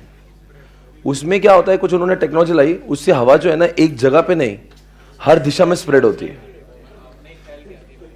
उसमें उन्होंने कहा कि कुछ अभी नया रिसेंटली सैमसंग ने उसका पेटेंट लिया है। बोलिए ये टेक्नोलॉजी ना एलजी में है ना किसी और कंपनी में है, यहाँ पे सिर्फ वही टेक्नोलॉजी सैमसंग में है। तो क्या होगा, this is a core competency जो सिर्फ इनके पास है, and due to which competitors are ready to pay you more also. इसको बोलते हैं कोर कॉम्पिटेंसी। कोर कॉम्पिटेंसी कौन सा समझ में आ रहा है एवरीबॉडी? मैं आपसे एक सवाल पूछता हूं, अगर मैं आपसे मारुति पूछता हूं तो क्या आपको मारुति के कोर कॉम्पिटेंसी बोलते आएंगे? आपको स्क्रीन पे देखना होगा इस समय।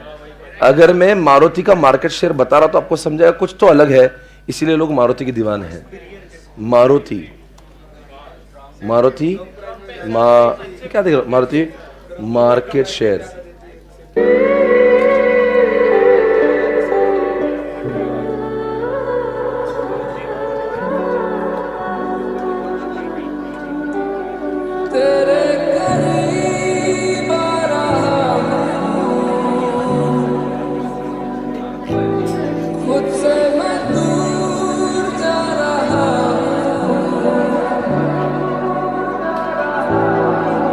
कुछ ख्वाब है लिखे हाथों में तुमको सौंप दूं इस दर्द की।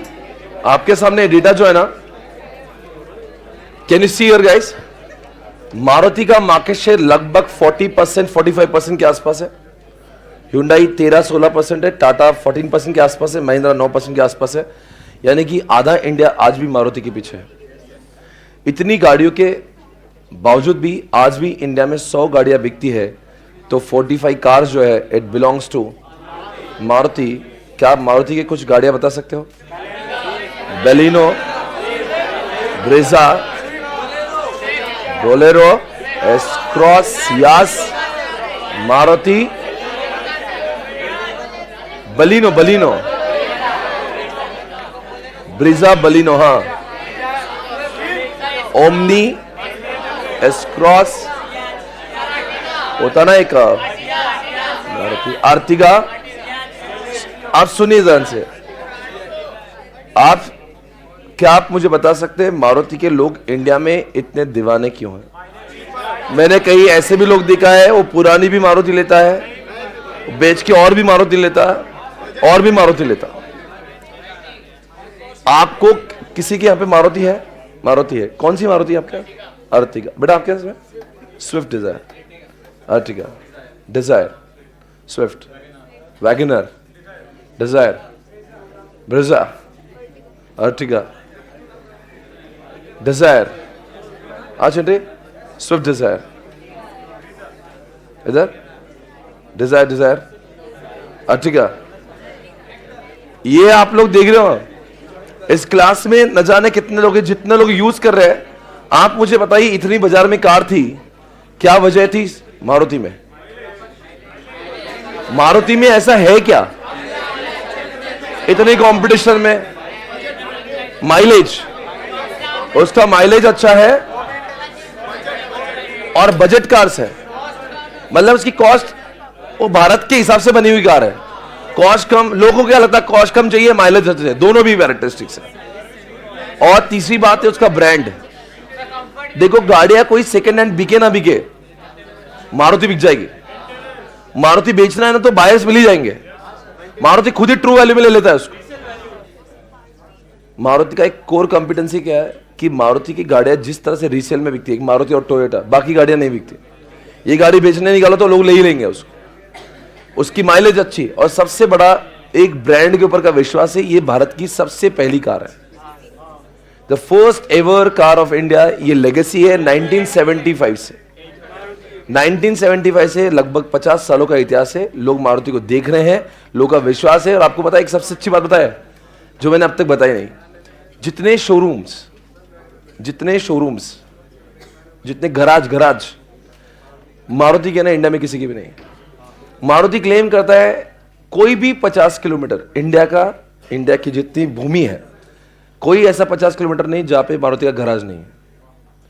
BMW का प्रॉब्लम है, अगर उसमें खराब हुई ना तो आपको ठीक करने वाले लोग भी नहीं मिलते उसको। अगर BMW खराब हुई ना, कोई हाथ ही नहीं लगाता उसको, ऐसा समझता नहीं क्या है, बिकॉज उसका मशीन ही समझता नहीं। यहां पे तो मारुति को लोग पूरा खोल खाल के पूरा वापस असेंबल कर सकते, इतना लोगों का दिमाग चलता है उसमें। अरे पूरा, क्योंकि लोगों को उसकी समझ है 50 सालों से। लोगों को पता ये ऐसा मारुति है। BMW मैसेज बोला ना, बोलता है भाई साहब ये उसको शोरूम लेके जाओ, या जो लोकल गराज वाले हैं ना, वो कोई भी इंसान मारुति को खोल खाल के ठीक करा देगा उसको। तो आपको मालूम है मारुति में जाएंगे तो घर लौट के जरूर आएंगे, BMW में जाएंगे तो घर पे आएंगे नहीं, पता नहीं। अगर वो खराब हुई हाईवे पे तो उसको टो करके ले जाना पड़ता है। हाँ, अरे हुआ ना भाई, एक बार मैं बॉम्बे जा रहा था, उसका कुछ हो ही नहीं रहा, गाड़ी हिल रही भी नहीं हो, स्टैंड स्टिल। किसको समझता ही नहीं क्या हो रहा है उसको। वो क्या करते हैं उसमें, वो AI सिस्टम है उसके अंदर, वो लैपटॉप से उस सिस्टम को कहीं तो AI जोड़ते हैं, फिर वो सिस्टम लैपटॉप दिखाता है गाड़ी में क्या खराबी है। मतलब ये जितने प्रीमियम कार्स उसमें ऐसा गराज में ऐसा नहीं है, ये खोल के देख रहे कुछ हुआ है क्या, वो खोल के देख, ऐसा नहीं। वो मारुति में चलता है, ये खोल के देख ले ठीक है क्या नहीं। यहाँ पे खोलने वाला सिस्टम नहीं है, वो एक टेक्नोलॉजी है, वो लैपटॉप पे लगाते हो, लैपटॉप बताता है पूरी गाड़ी में ये चीज खराब हुई है, तो आपको सिर्फ वहां पे जाके ठीक करना है उसको। तो ये लोकल गराज में टेक्नोलॉजी नहीं होती ना। लोकल गराज तो क्या वो पाने बीने लेके पूरा खोल खाल के, पर मारुति वाले घर पे जरूर आएंगे। ये मारुति का विश्वास है इंडिया का। आप जरूर मारुति को एक अच्छी कंपनी की नजर में देखिएगा। भारत की ये सर्वश्रेष्ठ कंपनीज में से एक है। ऑटोमोबाइल का जब भी नाम आता है, मारुति का नाम आना बेहद जरूरी है। और इन दिनों में थोड़ा सा मारुति का प्रॉब्लम चल रहा है, जब से टाटा ने उसकी बजाई है। टाटा इज बिकम वेरी, ये देखो ना, अब थोड़ा सा देख लीजिए टाटा कितना एग्रेसिव है। तो टाटा देखो कहां से कहां भाग रहा है, देखो। और ये पूरा मार्केट शेयर मारुति का खाया है, 45 से 41 हो गया, ये 9 से 14 हो गया। ये सब टाटा बजाएगा सबके। अभी टाटा बहुत जल्दी और आगे जाएगा। हाँ, आपने एक चीज मुझे बताना है, मैं बाद में कभी तो रिलेट करूंगा। एक देख लेना, किसको देखना है, Hyundai और किया देखो, दोनों कंपनी का बाप एक ही है। Hyundai और किया के मालिक एक ही है। एक बार देखो क्या हुआ। Hyundai ये तो एक लगभग बराबर है, पर आप देख रहे हो किया कितने 7% पे है। और बताइए किया यानी कि किया सेल्टॉस, उन्होंने क्या किया, एक अलग से ब्रांड लॉन्च किया जिसका नाम किया रखा। और by introducing new brand you are able to attract new customers. वो अगर Hyundai में नहीं कहा सकता ना, कोई लेता नहीं था। ब्रांड ही नया लाया किया, और किया में एक अलग वेरिएंट, एक अलग रेंज लाया। और ये किया को थोड़ा सा अलग से ब्रांड उन्होंने थोड़ा सा प्रीमियम ब्रांड बोल के लॉन्च किया। किया में आपको IoT दिखेगा पूरा, सेल्टॉस देखेंगे, और भी 2-3 गाड़ियां उनकी। कौन सा, हाँ सोनेट तो बहुत चल रहा है मार्केट में। सोनेट, कार्निवल भी इसका है ना, कार्निवल, सोनेट और सेल्टॉस, ये तीनों कारें भी बहुत चली है उनकी। ये किया है, हालांकि मालिक जो है ना Hyundai है। तो आपको बता रहे हैं कि लोग कैसा करते हैं, ये बिजनेस का स्ट्रैटेजी है ना बॉस। आप अगर Hyundai ब्रांड में लाते ना, लोग बोलते हैं पता नहीं Hyundai चाहिए, मेरे पास पहले भी Hyundai थी। उसने एक नया ब्रांड क्रिएट करके उसको ऐसा लॉन्च किया ना, एक प्रीमियम सेगमेंट IoT ब्रांड, बिल्कुल हाईटेक ब्रांड है, इंटरनेट कार जाती ना उसकी सारी पूरा। तो एक अलग चीज लॉन्च किया उन्होंने। बस मेरा कॉन्सेप्ट अभी खत्म हो रहा है, आप चिट्ठी लगा दीजिएगा, लिखो। Due to competency you are in the competition, you are able to stand in the competition. Due to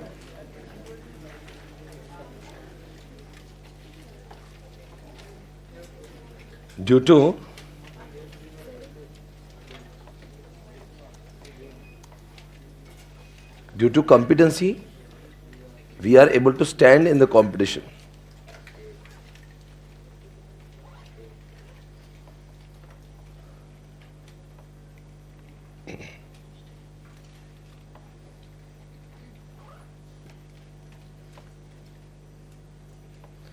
And due to core competency, बोलो क्या होता है, We are what? We are ahead in the competition.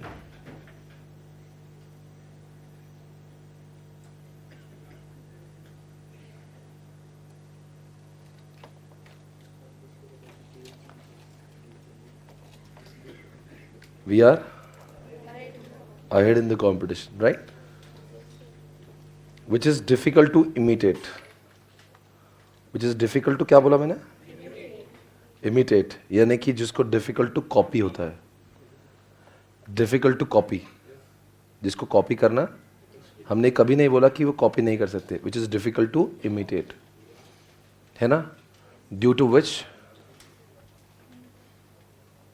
organization is able to attract, किसको attract कर सकते हैं हम लोग? More customers. To attract more customers.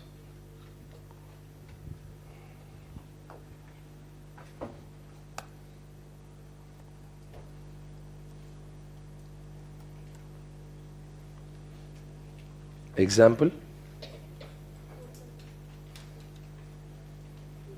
Apple phones.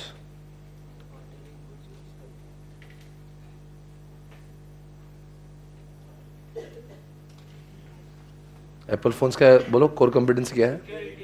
Security, brand value, elegant look, elegant यानी कि एलिगेंट लुक है उसका. और अब लिखिए नेक्स्ट, बुर्ज खलीफा आप जानते हैं, उसकी कोर कॉम्पिटेंसी है. लिखो नेक्स्ट, मरीना बे सैंड, सिंगापुर. कियारा उसका कुछ नहीं है.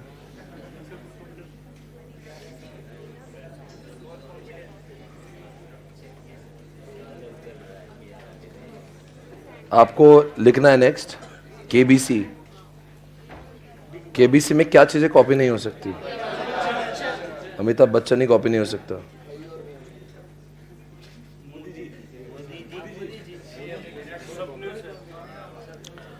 आप लिखिएगा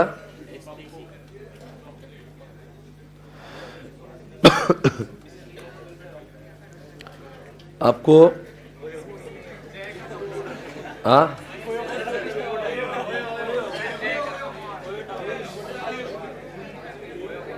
मैं एक बात पूछना चाहता हूं. सारे एग्जाम्पल्स हो गए ना अपने? ठीक है.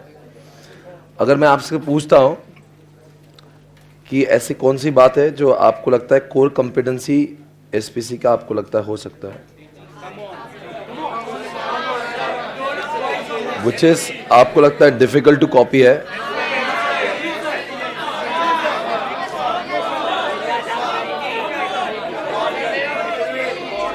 जो आपको ऐसा लगता है कि सर ये तो सब लोग करते पर ये थोड़ा किसी और के लिए थोड़ा डिफिकल्ट हो जाएगा. Notes, okay. टीचिंग मेथड आपको लग रही है, उन्होंने मेमोरी टेक्निक बोला, टीचिंग स्टाइल बोला, रिविजन्स बोला, चिट्ठियां,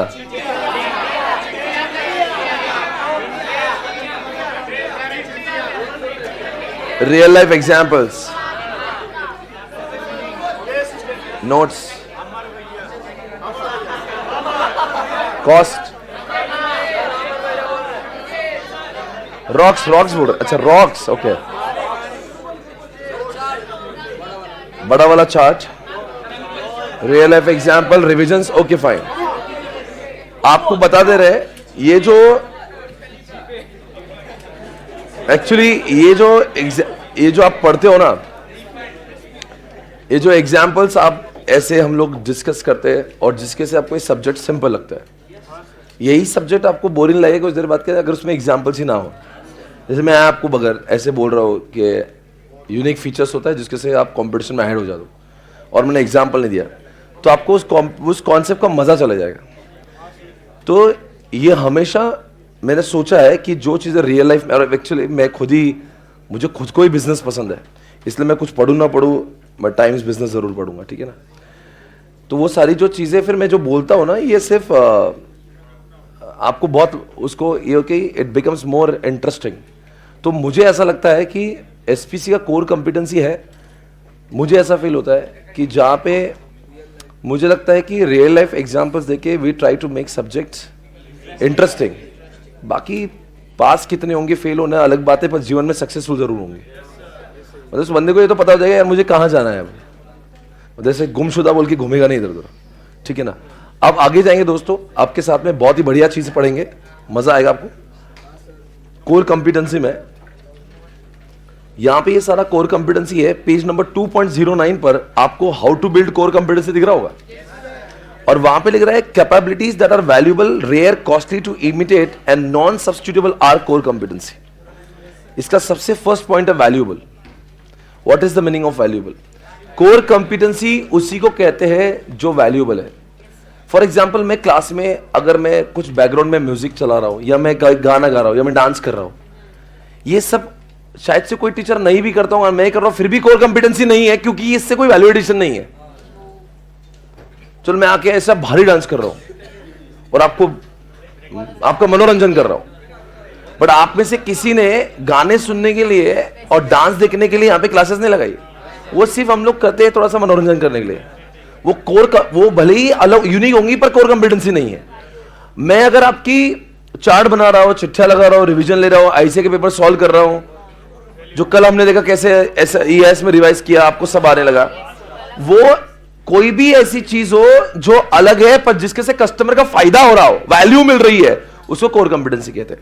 हर कोई चीज जो अलग है पर जिससे कस्टमर को फायदा नहीं है, वो कोर कॉम्पिटेंसी नहीं है। गेटिंग में समझ? देखो ना यार, क्या valuable capabilities are the ones that allows the firm to exploit, और a firm created value for underline the, जिसके से कस्टमर को वैल्यू मिलना चाहिए। ऐसी कोई भी अलग चीज जिसकी वजह से कस्टमर को कुछ फायदा हो रहा होगा, वैल्यूएशन बढ़ रही होगी, उसको ही हम लोग कहते हैं कोर कॉम्पिटेंसी।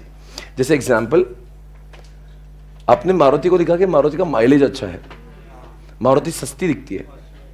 अब सस्ता है, माइलेज अच्छा है, तो कस्टमर को तो फायदा अलग तो है, पर कस्टमर को फायदा भी हो रहा है। तो अब देखो, आपने आईफोन में बोला सिक्योरिटी है, तो ऐसी कोई फीचर जो अलग है और जिसका फायदा लोगों को हो रहा है, उसी को ही कोर कॉम्पिटेंसी कहा जाता है। हर फीचर जो अलग है वो कोर कॉम्पिटेंसी नहीं कहा जाता। Getting me everybody? Point number 2, rare. उसी को ही कोर कॉम्पिटेंट कहा जाएगा जो रेयर है, जो कॉमन नहीं। ऑब्वियसली जो सब में है तो वो जो सब में हो तो कोर कॉम्पिटेंसी कैसे हुआ? अरे यार लिखो, बुर्ज खलीफा रेयर है ना, जो चीजें हर जगह पे उपलब्ध नहीं, इसलिए तो कोर कॉम्पिटेंसी है। अच्छा, कोर कॉम्पिटेंसी रेयर होती है क्या सब में होती है? और जब सब में हो जाए और वो कोर कॉम्पिटेंसी कैसे हुई? रेयर। रेयर मतलब वो बहुत कम, यानी कि एक आध दो में होंगी बस, रेयर। तीसरी बात, कॉस्टली टू इमिटेट। अगर किसी को ये करना है ना तो बहुत टाइम लगेगा उसको, इट्स नॉट इजी। एग्जाम्पल देखो, बुर्ज खलीफा। अब कोई बोलेगा मैं बुर्ज खलीफा बनाता हूं इधर प्रेस्टीज पॉइंट के बाजू में, तो इच्छा होगी, चाहत होगी, पर पैसा भी तो चाहिए ना, कॉस्टली है यार, कम ऑन, ऐसे थोड़ी ना बनाओगे। दूसरा लिखो, एप्पल फोन कैसे बनाओगे, कहां से लाओगे ये टेक्नोलॉजी, कहां से लाओगे इतने महंगे रिसोर्सेस? कॉस्टली टू इमिटेट है यार, ऐसे थोड़ी ना। मरीना बेस सैंड बोले अभी बदल बनाएंगे, स्वारगेट पे बना देंगे, कैसे बनाएंगे भाई? सोच लगती, पैसा लगेगा, हजारों करोड़ लगेंगे, कॉस्टली टू इमिटेट हो जाता है। कोई भी ऐसा फीचर जो बहुत ही कॉस्टली टू इमिटेट होगा, उसी को ही कोर कॉम्पिटेंसी कहा जाएगा। कॉस्टली हो सकता है पैसों के फॉर्मेट में, कॉस्टली हो सकता है आपके कितना टाइम एफर्ट्स उसमें लग रहे हैं उसकी फॉर्मेट में। नॉन सब्स्टिट्यूटेबल, अरे वही पॉइंट है, जिसका कोई रेयर और नॉन, मतलब जिसके सब्स्टिट्यूट बाजार में बहुत ढेरों अवेलेबल है, उसको कोई भी कोर कॉम्पिटेंसी नहीं कहा जाता। कोर कॉम्पिटेंसी उसको तभी कहा जाएगा जब वो चीजों का सब्स्टिट्यूट बाजार में है या नहीं है। नहीं है, एग्जांपल दीजिएगा, अमिताभ बच्चन सब्स्टिट्यूट ही नहीं बाजार में, शाहरुख खान भी नहीं, अक्षय कुमार भी नहीं, कोई नहीं है। नॉन सब्स्टिट्यूटेबल। मित्रों बोलो भाई, और जिसका सब्स्टिट्यूट हो जाए, आप उल्टा बोलो ना, जिसका सब्स्टिट्यूट हो कोर कॉम्पिटेंसी है ही नहीं। जिसका कोई भी आसानी से सब्स्टिट्यूट उपलब्ध हो जाए तो समझ जाना कोर। अगर मान लीजिए एसपीसी नहीं लेकर आपको बाकी क्लासेस में भी उतना ही सुकून मिल रहा है, तो इसका मतलब एसपीसी में कोई भी कोर कॉम्पिटेंसी नहीं। You getting me? तो वो चीज होती है। तो कल चल के आपका सीए का फॉर्म होगा, आपके कस्टमर बोलना कल चल के मैं बंद कर रहा हूं तो दूसरे के पास जा, और वो बोलेंगे ठीक है मैं चले जाता हूं, तो समझ जाना अपने अंदर कोई कोर कॉम्पिटेंसी नहीं। आपका जो भी बिजनेस है, आप अपने कस्टमर को बोले कल से मेरी दुकान बंद हो रही तो दूसरे के पास से ले ले, और वो आपको कुछ बोल रहा भी नहीं यार ऐसा मत करो यार, मुझे आप ही पसंद हो, तो इससे नको जाओ। अगर वो ऐसा बोल रहा है कि उसको कोई फर्क ही नहीं पड़ रहा है, इसका मतलब हमने तो कुछ यूनिकनेस था ही नहीं ना, बिकॉज हम क्या और वो क्या। अगर मान लीजिए कोई इंसान जियो से एयरटेल में इजीली शिफ्ट हो रहा है, तो इसका मतलब जियो में कुछ कोर कॉम्पिटेंसी है ही नहीं। पर जाने से पहले बोल रहा नहीं यार मेरे को जियो पसंद है, उसमें ये भी है उसमें ये भी है, तो इसका मतलब कुछ तो उसके अंदर अलग है। अब एक काम करो, बुर्ज खलीफा मत दिलाओ, उसको जेडब्ल्यू में रख दो। क्या कर रहे हैं, बुर्ज खलीफा किधर, जेडब्ल्यू किधर। अब वो जाने के बाद पहले 10 बार सोच रहा है, इसका मतलब बुर्ज खलीफा में कुछ तो अलग है, core competency. You getting my point guys everybody? तो ये सारी जो चीजें आपने देखी होगी, बोस तो बताएंगे 4 बातें कौन सी। इसका VRC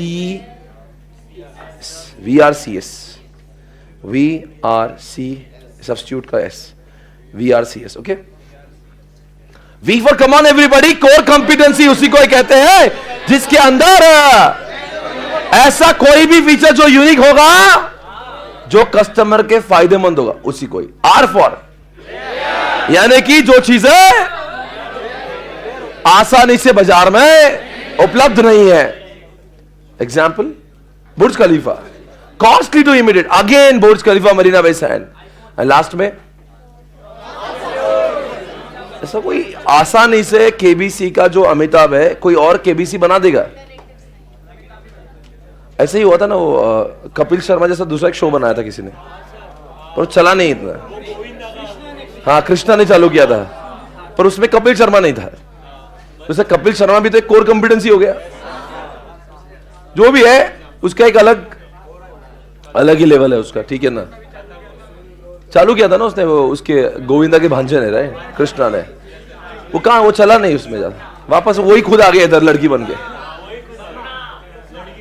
नॉन सब्स्टिट्यूट।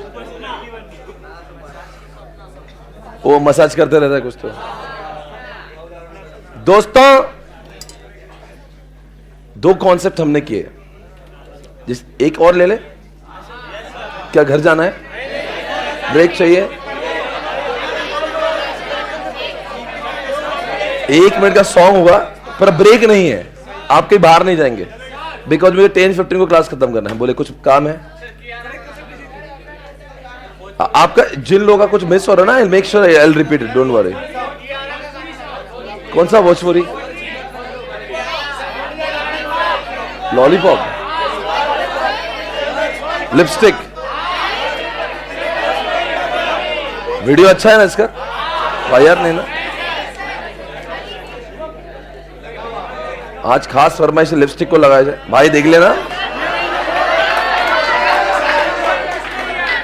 बेटा, कुछ गंदा ना तो तुम मारेगी तुमको।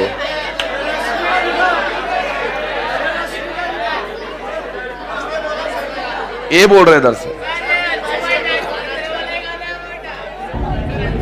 I consider me as a graduate. That will be a succession I am thriving. बेटा इधर कभी कुछ गलत दिखे ना तो तुमको जूते से मारेंगे हम।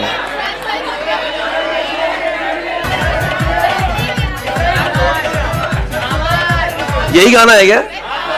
मेन वीडियो यही है।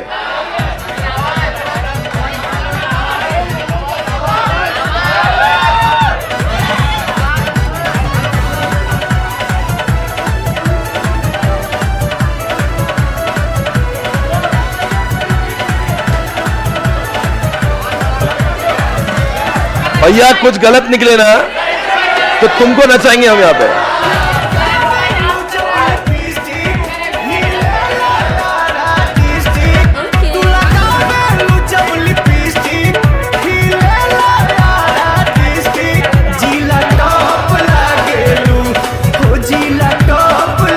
अब तो आता है गाना है क्या?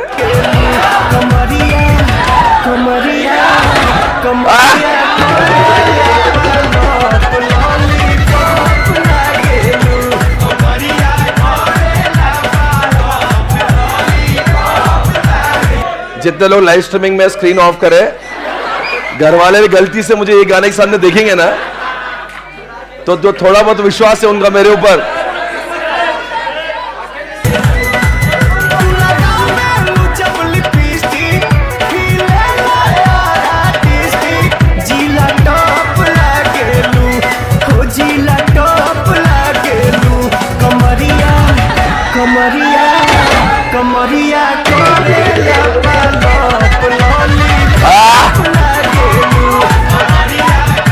मैं आ रहा हूं क्या?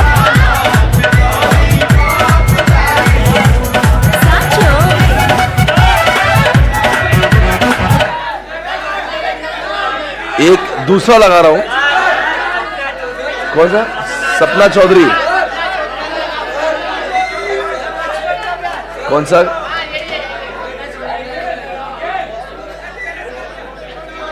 उसका फेमस सॉन्ग है ना कोई तो?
Hey guys, welcome back. अरे क्या पूरा और क्या और लगवा देगा ने आपके लिए?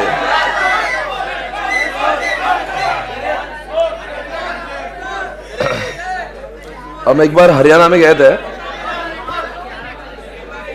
हम अपने एक बार टूर पे थे, हमारे क्लासेस को मिलने गए थे, तो हम उधर कैथल गए थे, सोनीपत गए, हर जगह पे जा रहे थे। हाँ सोनीपत गए थे, सोनीपत, पानीपत सर, ठीक है ना। तो फिर वहाँ पे गए हम लोग, तो बोले सर आप, तो वहाँ पे गाने चल रहे थे, तो that was the first time I heard about Sapna Chaudhary. बोले आप सपना चौधरी को नहीं? बोला नहीं। बोले आप सपना चौधरी को नहीं जानते हो? फेमस है ना उधर बहुत।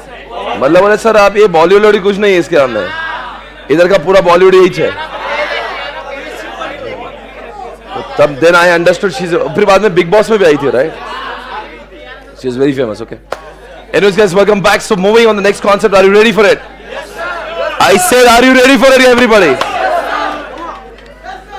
आज इस क्लास का माहौल ही बदल दिया आपने, लॉलीपॉप बना दिया।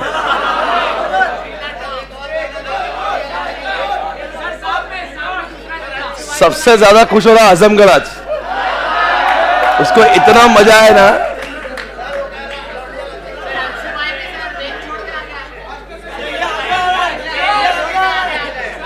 बोला ये अंशु, अंशु इतना सामने बैठा, बोला और जूम करो, यही बैठ जाओ आप। आज तक हमारे लेक्चर में कभी नहीं भी किसी भी इतना कॉन्सेंट्रेशन से देखा नहीं। हमने आपको ऐसे ऐसे कॉन्सेप्ट पढ़ाए ना, पर कभी भी इतना कॉन्सेंट्रेट, जब से वो आया है लिपस्टिक, ये वहां से यहां आ गए, यही बैठ जा छिचोरे, वहां था वो, यहां ही बैठ जा, घुस जा उसके अंदर। और ये इसको ऐसा लग रहा है वाह क्या हो गया आज।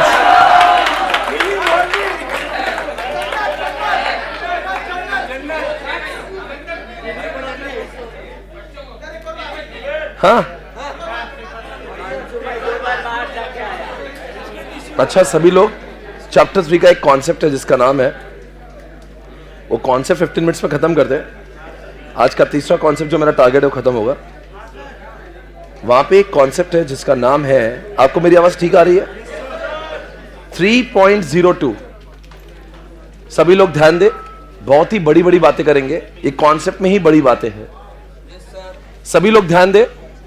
हमेशा से कहा है, ये चैप्टर का, ये पूरे सिलेबस का एक भी ऐसा कॉन्सेप्ट नहीं होगा जहां पे प्रैक्टिकली हम लोग नहीं करेंगे। ये आवाज कुछ अलग हो रहा है, अजीब हो गया। अजीब तो हम ठीक कर देते हैं, आवाज को तो ठीक कर सकते हैं।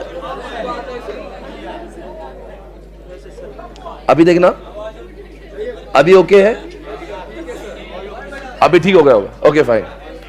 दोस्तों, आपके सामने एक कॉन्सेप्ट है जिसका नाम है स्ट्रैटेजिक डिसीजन। आप चिट्ठी लगाओ, आप पेज नंबर चैप्टर 3 से आ रही है 3.02 स्ट्रैटेजिक डिसीजन मेकिंग, और लिखो एग्जाम्पल। इस एसी को ऑन कर दो। किसका इसमें रिमोट है क्या भाई?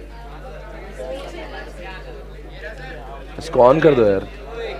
अंशो, एसी ऑन कर यार, गड़बड़ मत करियो। मित्रों, जो मैं अभी आने वाले 10 मिनट एकदम चुप, अंकुश बिल्कुल बात नहीं। स्ट्रैटेजिक डिसीजन मेकिंग दोस्तों वो होता है जो ऑर्गेनाइजेशन के लिए बहुत इंपॉर्टेंट होता है। ये डिसीजन गलत, ऑर्गेनाइजेशन बर्बाद, आर नहीं तो पार।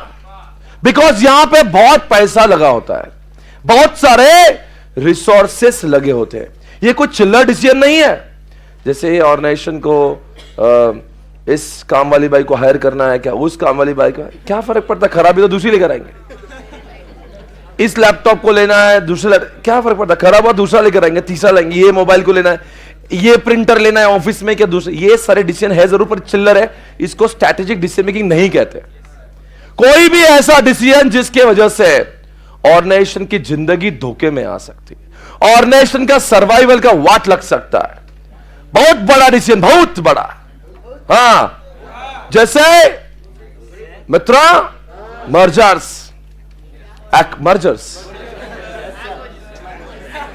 मद्रास नहीं बेटा, मर्जर्स। नहीं क्या दोस्तों? Mergers, acquisition, launching of new products, making major expansion plan, launching products in multiple countries. दोस्तों, क्या बोला? नोएडा,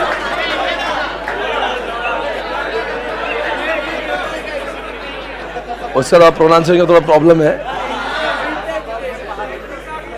मित्रों प्लीज आप सुनिएगा,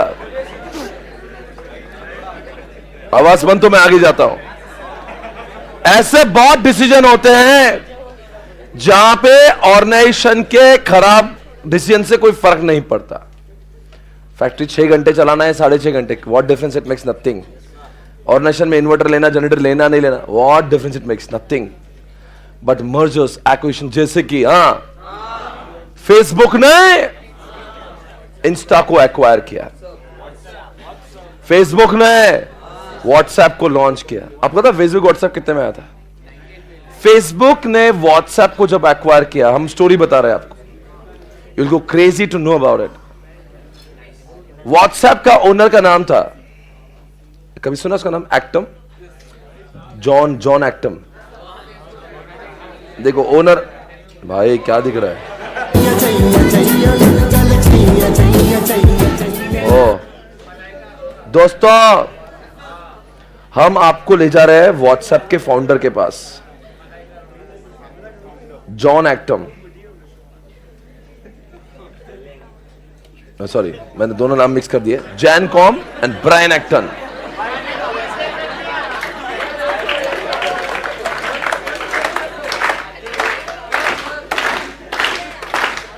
आप मेरे गलत नाम को ये ताले बजा रहे हो, thank you so much. Jan Koum, Brian Acton. आप ध्यान से देखना, पता है ये कौन थे? They used to work in Yahoo में काम करते थे। याहू कंपनी में। वहां से उन्होंने they left the job, they went to Facebook कि हमें आप ऑफर दीजिएगा। फेसबुक ने कहा you are not eligible to become the part of Facebook. They were rejected, Facebook company ने रिजेक्ट कर दिया इनको।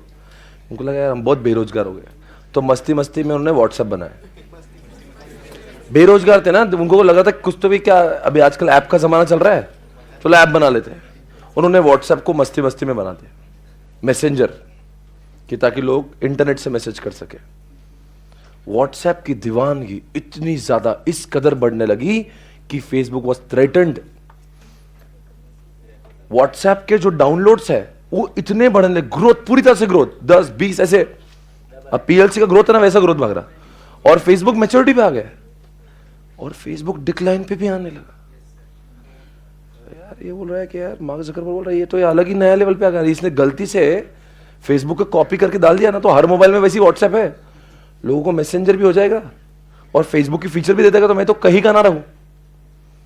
फिर देखो मार्क ज़करबर्ग बहुत होशियार है, उसको विजन बहुत सही है उसको पता है अगर इसको मैंने एक्वायर नहीं किया ना अभी, ये मेरा बाप बनेगा और ये फेसबुक को चकनाचूर करेगा। तो उसने तुरंत उससे बात की, जैन कॉम, ब्रायन एक्टन, ये दोनों से बात की। उन्होंने बोला हम अपनी कंपनी सेल नहीं करना चाहते। बोले यार बोलो तुम रेट तो बोलो। कंपनी बोले सर नहीं, we don't want to sell, our company is growing company. बोलते what is your future, what you think, what you can gain in next 10 years। बोलते हम ऐसा $1 billion कंपनी बनाएंगे, ऐसा बनाएंगे। बोले एक बार मिलो तो सही, आप मिलो ना, क्या दिक्कत है। तो we would like to know कि तुम्हारा प्राइस क्या है। जिस समय व्हाट्सएप को बाय किया था ओनली 45 एम्प्लॉइज काम करते थे, सिर्फ 45 लोग काम करते थे वहाँ पे, और कुछ नहीं है ना, एप्लीकेशन का केबी एमबी का एप्लीकेशन है, क्या होता है उसमें। फिर जब डील करने बोले मैं ऐसे डील नहीं करूंगा, मैं उस रेस्टोरेंट पे डील करना चाहूंगा मार्क जिस रेस्टोरेंट में मेरे को पहली जॉब मिली थी। तो ये ब्रायन एक्टन वहाँ पे उसको रेस्टोरेंट में लेके गया, एक जिस रेस्टोरेंट में काम किया था उसने। अभी तब मार्क ज़करबर्ग बोलते हैं इंडिया का, उधर का यूएसए का 3rd 4th रिचेस्ट पर्सन को उसने एक छोटे से बोले मैं डील करूंगा तो इधर ही बैठ के, मेरे को तेरे ऑफिस में नहीं आना, मेरे भी ऑफिस नहीं, बैठेंगे तो उसी जगह पे, ऐसे कट्टे पे रे अड्डे पे बैठ के दोनों बात कर रहे हैं। उस अड्डे पे बैठ के $19 billion का डील होता। 19 बोले तू रेट बोल, तेरा रेट सब फाइनल करेंगे। तो वो बोलते कितना बोले, तो 19 बिलियन बोलते, बोले final. Cash stock deal, cash देंगे, कैश नहीं कैश स्टॉक डील, कैश दिया और स्टॉक दिया। स्टॉक फेसबुक की दिए तो मान लो अंदाजन 5-6 बिलियन के स्टॉक दिए, $5-6 बिलियन के, और बाकी 10-12 बिलियन डॉलर्स को कैश दिया। और ये भी बोला कि तुम you will become the board of director in Facebook company. इसको तो लॉटरी लग गई, $19 billion. Can you imagine, world का सबसे महंगा डील है टेक्नोलॉजी में। आज तक इतना महंगा एक्विजिशन लोगों ने कंपनी को एक्वायर किया। टाटा ने कोरस को एक्वायर किया था $12 बिलियन में, पर कुछ कंपनी आई थी, असेट्स आए थे, पूरी स्टील कंपनी एक्वायर करी थी। हमारा जो क्या नाम है वो लक्ष्मी मित्तल ने एक्वायर किया था आर्सेलर को $32 बिलियन में। पर जब तुम स्टील कंपनी तो आपको कुछ एसेट्स, लैंड, मशीन्स कुछ मिलता है, यहां पे कुछ मिला ही नहीं। इतनी गाली खाई कि मार्क ज़करबर्ग ने, इतनी ज्यादा शेयर होल्डर ने इतना बजाया उसको कि तू पागल है, 19 बिलियन तो ये समझता है किसके, चिट्टू सी कंपनी, 45 लोग काम कर रहे हैं, छोटा सा ऑफिस, इतना ऑफिस भी बड़ा हो गया, और तू क्या वैल्यूएशन दे रहा है, कुछ किया ही नहीं है। बोले आप नहीं जानते मैं सही कर रहा हूं। उसने एक ही बोला please don't interfere in this, if you believe me let me run the show. मुझे पता मैं क्या कर रहा हूं, इस खेल का मैं बादशाह और खिलाड़ी, मुझे पता है क्या करना है। आपको लॉन्ग टर्म में प्रॉफिट चाहिए, मैं आपको दूंगा, अभी प्लीज इंटरफेयर मत करिएगा। और आज देख रहे हो उसका डिसीजन कितना सही हुआ। आज जितने भी सोशल मीडिया के तीनों के तीनों हुक्म के इक्के उसके पास है, इंस्टाग्राम उसके पास है, व्हाट्सएप उसके पास है, और व्हाट्सएप क्या बोलते हैं, फेसबुक उसके, यानी कि इंस्टाग्राम, फेसबुक, यानी कि व्हाट्सएप, ये जो तो तीनों टॉप है ना, वो तीनों का ओनर एक ही है, mark Zuckerberg. Facebook is owner, अभी नाम उसका मेटा हो गया। दोस्तों ये जो है ना, ये जो डील है, इस डील को कहते हैं स्ट्रैटेजिक डिसीजन मेकिंग। ये छोटा डील नहीं था। 19 बिलियन का मतलब होता है 8000 से मल्टीप्लाई करिएगा आप, ये लगभग 1.5 करोड़ का डील है. Not a small deal, it's a very big high tech deal. तो जब ऐसा होता है ना, इसको बोलते हैं स्ट्रैटेजिक डिसीजन मेकिंग. दूसरा एग्जांपल देंगे. आप सभी लोगों ने इनके बारे में सुना ही होगा, माननीय मुकेश अंबानी. आज मुकेश जी के पास जाते हैं और रोने समझा प्यार के काबिल मुझे, दिल की ये धड़कन ठहर जा, मिल गई मंजिल मुझे, आपकी नजरों ने समझा.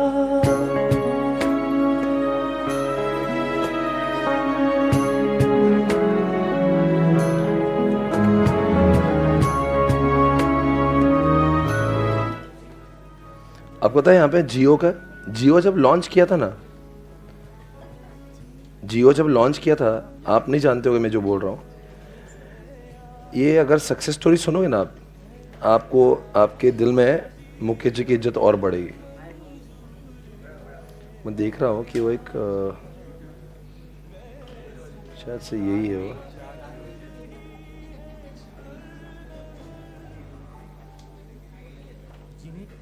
देखना अच्छा लगता है. अरे आज के कहानी के हीरो मुकेश अंबानी पर बिल्कुल सटीक बैठता है. मुकेश अंबानी आज भारत के सबसे अमीर व्यक्ति हैं और पिछले 10 साल से विराजमान हैं. वे दुनिया के 33वें सबसे अमीर इंसानों में आते हैं.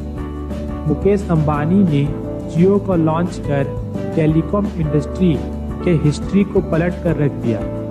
मुकेश अंबानी रिलायंस इंडस्ट्री लिमिटेड के संस्थापक धीरू भाई अंबानी के बड़े बेटे हैं.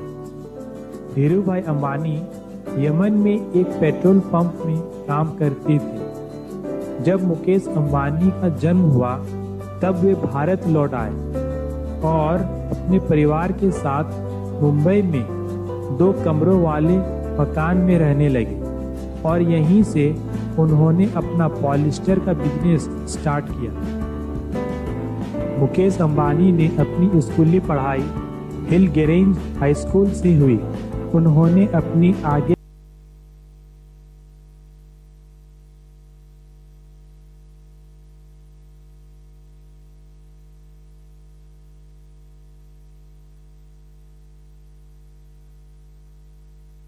की पढ़ाई जारी रखते हुए इंस्टीट्यूट ऑफ केमिकल टेक्नोलॉजी मोतुगा से केमिकल इंजीनियरिंग में बैचलर डिग्री प्राप्त की और बाद में वे अपनी एमबीए की पढ़ाई के लिए सैनफोर्ड यूनिवर्सिटी चले गए. अब धीरू भाई अंबानी का बिजनेस काफी तेजी से बढ़ रहा था और इसके कारण काफी काम बढ़ भी गया था.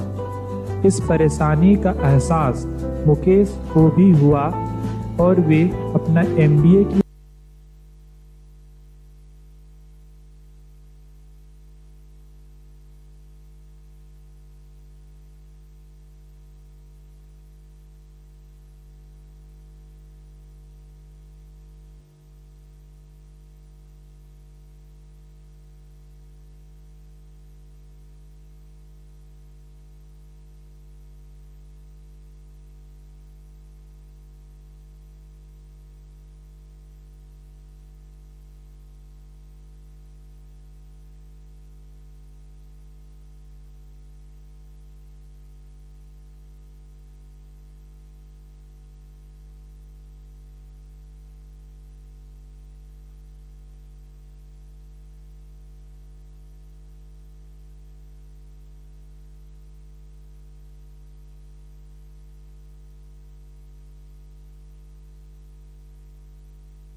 वे गाइस सुनो ना, मैं बताता हूँ क्या बोलने वाला है। वो क्या हुआ था ना, एक्चुअली जियो मुकेश अंबानी 2005 में मुकेश अंबानी और अनिल अंबानी का बंटवारा हो, और मुकेश अंबानी बोले बंटवारे में कि ये जो टेलीकॉम है मुझे दे दो, तो अनिल बोले नहीं नहीं भाई टेलीकॉम तो मेरा ही है। वो बोल रहा भाई देख तेरे कोई नॉलेज नहीं है इसका, मैंने ही रिलायंस का टेलीकॉम लॉन्च किया, तू मत आ इसमें। बोले नहीं भाई टेलीकॉम तो मेरा ही है। ठीक है, माँ ने कहा छोटा बोल रहा है ना मुकेश, बोले माँ ठीक है कोई बात नहीं। रिलायंस की ऐसी की तैसी कर दी टेलीकॉम की अनिल अंबानी 3-4 साल में, और रिलायंस टेलीकॉम बंद हो गई। बिकॉज रिलायंस टेलीकॉम को लाने वाला मास्टरमाइंड मुकेश अंबानी था। उसको 4 साल इज्जत से चलाया किसने था? जैसे अनिल के पास गया, अनिल ने उसके 12 बजा दिए, वो धंधा बंद हो गया। इसका 5 साल का नॉन कॉम्पिट एग्रीमेंट था, तो 2010 तक मुकेश को कुछ करते नहीं आया।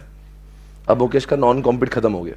बंटवारे के बाद में बोला था कि 5 साल तक तू ये धंधे में नहीं आना भाई। बोले ठीक है 5 साल बाद आ सकता हो? बोले आ सकता हो। 2010 में, अब क्या मुकेश अंबानी को ये सब चीजें पहले से पता थी कि ये टेलीकॉम सेक्टर चलता कैसे। 2010 में उसने अपना प्लान चालू किया, और जब इंडिया में 2G चल रहा था ना, वो 4G के सारे स्पेक्ट्रम के लाइसेंस जीत चुका था। और जियो उसका ब्रांड नहीं है, जियो कोई और ब्रांड था, और जियो पूरे इंडिया के 4G स्पेक्ट्रम के सारे लाइसेंसेस जीता हुआ था। जब इंडिया में BSNL, एयरटेल, आइडिया, वोडाफोन जब बहुत रॉक कर रहे थे ना, तब जियो के पास में 4G के लाइसेंस थे, और किसी को ये विजन भी नहीं था कि 4G इतना बढ़ेगा। और उसी समय पे 97% स्टेक मुकेश जी ने उसके एक्वायर कर लिए। किसके? जियो कंपनी के 4G के सारे। अब 4G के सारे स्पेक्ट्रम, वो जो लाइसेंस आता है, देखो कंपनी चलाने के लिए आपको लाइसेंस चाहिए था, उसको स्पेक्ट्रम वगैरह कुछ तुम नाम देते हो लोग। फिर वो जीत गए। 2010 से 1.5 लाख करोड़ का बजट बनाया मुकेश जी ने, और प्लान किया 7 साल के अंदर पूरे इंडिया के हर गड्ढों में अपना केबल चाहिए। 7 ईयर्स में 1.5 लाख करोड़ के केबल्स लगाना, 1.5 lakh crore, not a joke. और जहां पे 1.5 लाख सिर्फ करोड़ नहीं डाले, इतनी मेहनत करके सबको सेट करके पूरे हर जगह पे केबल घुसेड़े। 7 साल तक मेहनत करते रहो, और जब 7 साल बाद लॉन्च किया तो डायरेक्ट जियो लॉन्च हो गया। मतलब जियो ऐसे लॉन्च नहीं हुआ है, वो डे 1 से रॉक कर रहा है। लोगों को लगता है जियो अभी 2017 में चालू, 17 में नहीं, 2010 से उसकी प्लानिंग चालू थी।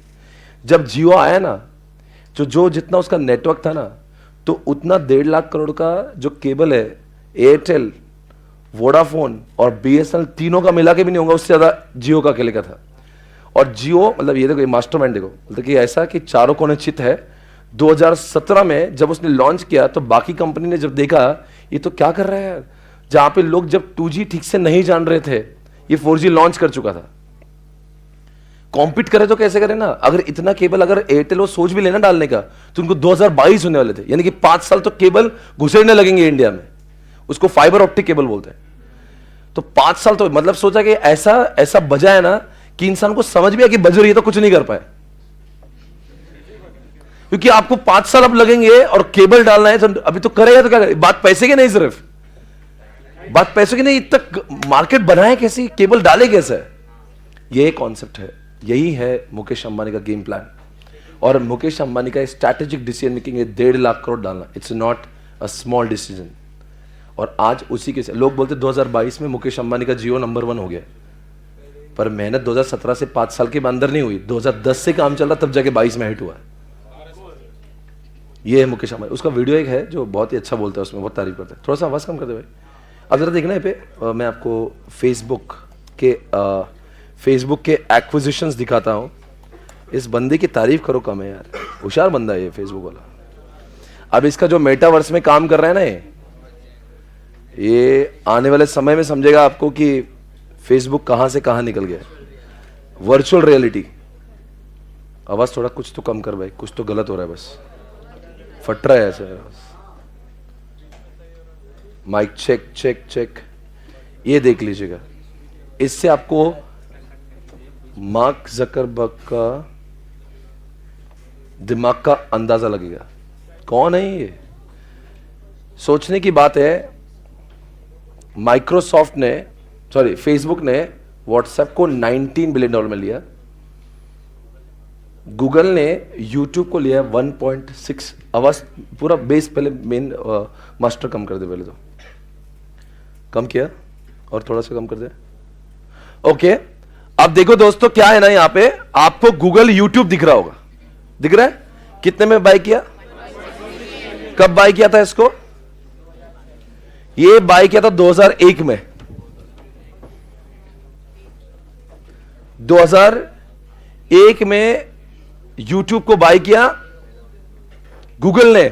सोचने की बात है, जब यूट्यूब कुछ भी नहीं था, और गूगल का ऐसा डोमिनेंस है ना, गूगल को जो चीज पसंद आती ना, वो पहले सामने वाले बोलता दे रहा कि नहीं दे रहा, ऐसा डील करता है वो। बहुत एग्रेशन में बात करता है Larry page. Larry page is a very shrewd businessman. मेरे को तू पसंद है, मेरी बन रही कि नहीं बन रही, बस। और तेरे पास नहीं बोलने का ऑप्शन ही नहीं है, और तेरे को नहीं बनना है ना मेरे, तो तेरी बजा के रख देंगे। मतलब ओवर से यूट्यूब को, यूट्यूब वैसे ही बाय किया, एंड्रॉइड को वैसे ही बाय किया, गूगल मैप को वैसे ही बाय किया। ऐसे बाय नहीं करता बार्गेनिंग में, तेरे को मेरा बनना है नहीं बनना, इतना हाँ ना में जवाब दो बस। 2009 में एंड्रॉइड को भी वही बोला।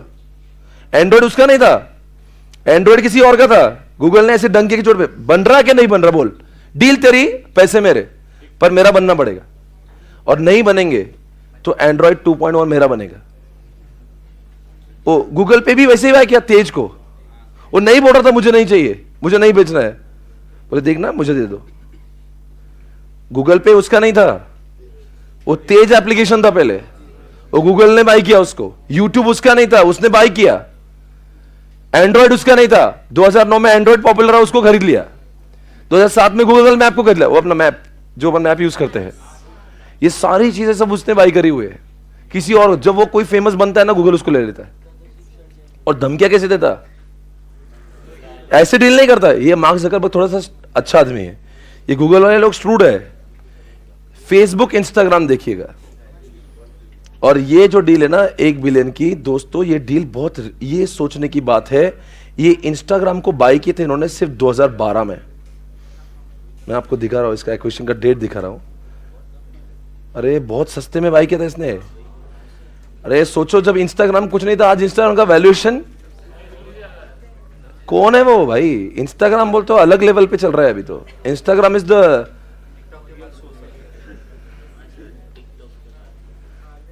देखिए इसी को कहते हैं स्ट्रैटेजिक डिसीजन मेकिंग। क्या सोचा होगा, देखो जो लोग स्ट्रैटेजिक डिसीजन मेकिंग करते हैं ना, उनका लॉन्ग टर्म का विजन चाहिए। 2013 में सिर्फ वो मोबाइल पे फोटो अपलोड करने, जैसे इंस्टाग्राम फोटो अपलोड करता है और कुछ नहीं करता है। उसको समझा एक ना एक दिन अपना ये कॉम्पीट कर सकता है, फेसबुक को बजा सकता है। तो उस फेसबुक नहीं, इंस्टाग्राम, आज फेसबुक की बज गई, इंस्टाग्राम चल रहा है। फेसबुक को कोई यूज करता नहीं अभी, मैं तो यूज करना ही छोड़ दिया फेसबुक को। आप में से कोई है फेसबुक यूज कर रहा है अभी? छोड़ दिया। इंस्टाग्राम कितने यूज कर रहे हैं? इंस्टा ही यूज कर रहे हैं सभी लोग। आपको ये दिख रहा नहीं होगा, 2013 और 2022 है। जो लोग स्ट्रैटेजिक डिसीजन मेकिंग करते हैं ना, वो शॉर्ट टर्म नहीं, लॉन्ग टर्म के लिए डिसीजन लेते हैं। 2013 में जिस बच्चे को गोद लिया था, वो बच्चा अब इस कंपनी का बैकबोन हो चुका है। 2022 में मेटा कंपनी का, फेसबुक कंपनी का सबसे बड़ा बैकबोन है Instagram. Instagram has given the great value to entire business of Meta. देखो ना क्या एक्विजिशन किया है, अमेजिंग एक्विजिशन है यार, और केवल $1 बिलियन में। व्हाट्सएप तो भी $19 बिलियन में, ये तो सिर्फ $1 बिलियन का था। मतलब ये बच्चा पैदा हुआ था ना, तब ले लिया उसको। उसको लगा ये जाके अपना सर पे बैठ के नाचेगा, ओके ठीक है इसको ले लो पहले। 7,000 करोड़ का डील था ये, स्ट्रैटेजिक डिसीजन मेकिंग। ये सारे जो निर्णय ले रहे ना, Facebook, WhatsApp, Google YouTube, Google Android, Facebook Instagram, Mukesh Ambani 1.5 lakh crore cables, Ratan Tata and Corus. उसका स्टोरी पता है कोरस का क्या कहता? और रतन टाटा के पापा कोरस में काम करते थे। CORUS नामी कंपनी है, कोरस में रतन टाटा के पापा काम करते थे। पापा की बहुत इच्छा थी कि बेटा मैंने कोरस को देखा है, कोरस स्टील कंपनी है। बोले बेटा, रतन जी बोलते बहुत आज्ञाकारी थे, पापा के बहुत फेवरेट थे और पापा से बहुत मोहब्बत थी उनको। बोले पापा ने बोला बेटा कोरस जैसी फैक्ट्री बनाना है। ठीक है पापा। बेटा बोले पापा कोरस जैसी नहीं, मैं कोरस ही ले लूंगा। कोरस को एक्वायर कर लिया उसने। रतन टाटा है भाई, वो अलग लेवल का पैशन है आदमी में। पापा ने बोला कोरस जैसी बना, तो टाटा स्टील तो बना ही। कोरस भी अपने कोरस सब्सिडरी है टाटा स्टील की। $12 बिलियन का डील है भाई रतन टाटा का। रतन टाटा ने बहुत निगोशिएशन किया, पर रतन टाटा के दिमाग में था ये मेरी पापा की चाहत थी, ये बनेगी तो मेरी। Company acquired. यूके की सबसे बड़ी स्टील कंपनी है कोरस। आपको पता हो इतिहास में पहली बार ऐसा होता है कि 6 नंबर वाली कंपनी को 52 नंबर वाली कंपनी एक्वायर कर रही थी।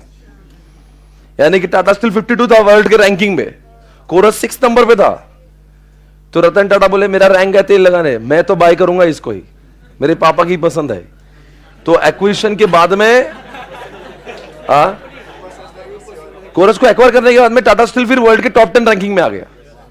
आज वर्ल्ड के टॉप 10 स्टील रैंकिंग में टाटा स्टील तो आता ही है, पर नंबर 1 रैंकिंग में अपना वो आता है आर्सलर मित्तल। आर्सलर का नाम जानते हो? कौन है आर्सलर? आर्सलर तो अलग है, कंपनी है। मित्तल तो लक्ष्मी मित्तल है। लक्ष्मी मित्तल बहुत बड़ा आदमी है, एनआरआई है। अरे आप लक्ष्मी मित्तल वो बंदा है जिसने अपने बेटे की शादी में शाहरुख खान को नचाया था। हाँ, वो बोले शाहरुख खान को नाचना पड़ेगा घोड़े के सामने। बोले मैं क्यों नाचूं तेरे बेटे की शादी, मैं क्यों बारात में? बोले बारात में तू ही नाचेगा। बोले मैं नहीं नाचूंगा। बोले कितने लेंगे? बोले वैसा नहीं, मैं नहीं नाचूंगा। बोले 2 करोड़। बोले मैं नहीं नाचूंगा। बोले 5 करोड़ में नाचूंगा।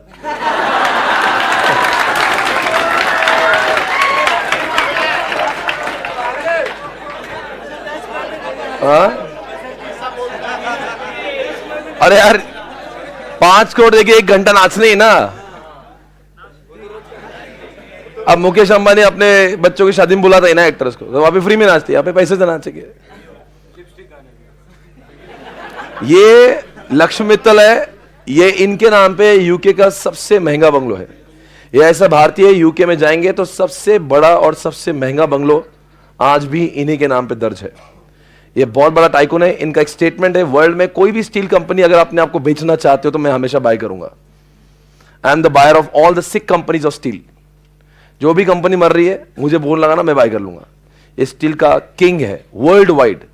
वर्ल्ड का सबसे बड़ा कंपनी मित्तल, उसका नाम है आर्सलर मित्तल। आर्सलर एक बहुत बड़ी कंपनी थी, उसको एक्वायर कर लिया इसने।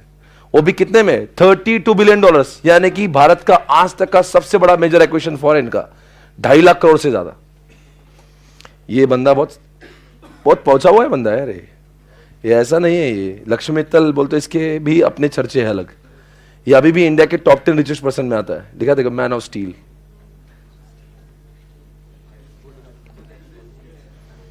ओके, एनीवेज गाइस, दोस्तों ये सारी डील्स जो आज हम लोग देख रहे हैं, it is called as what?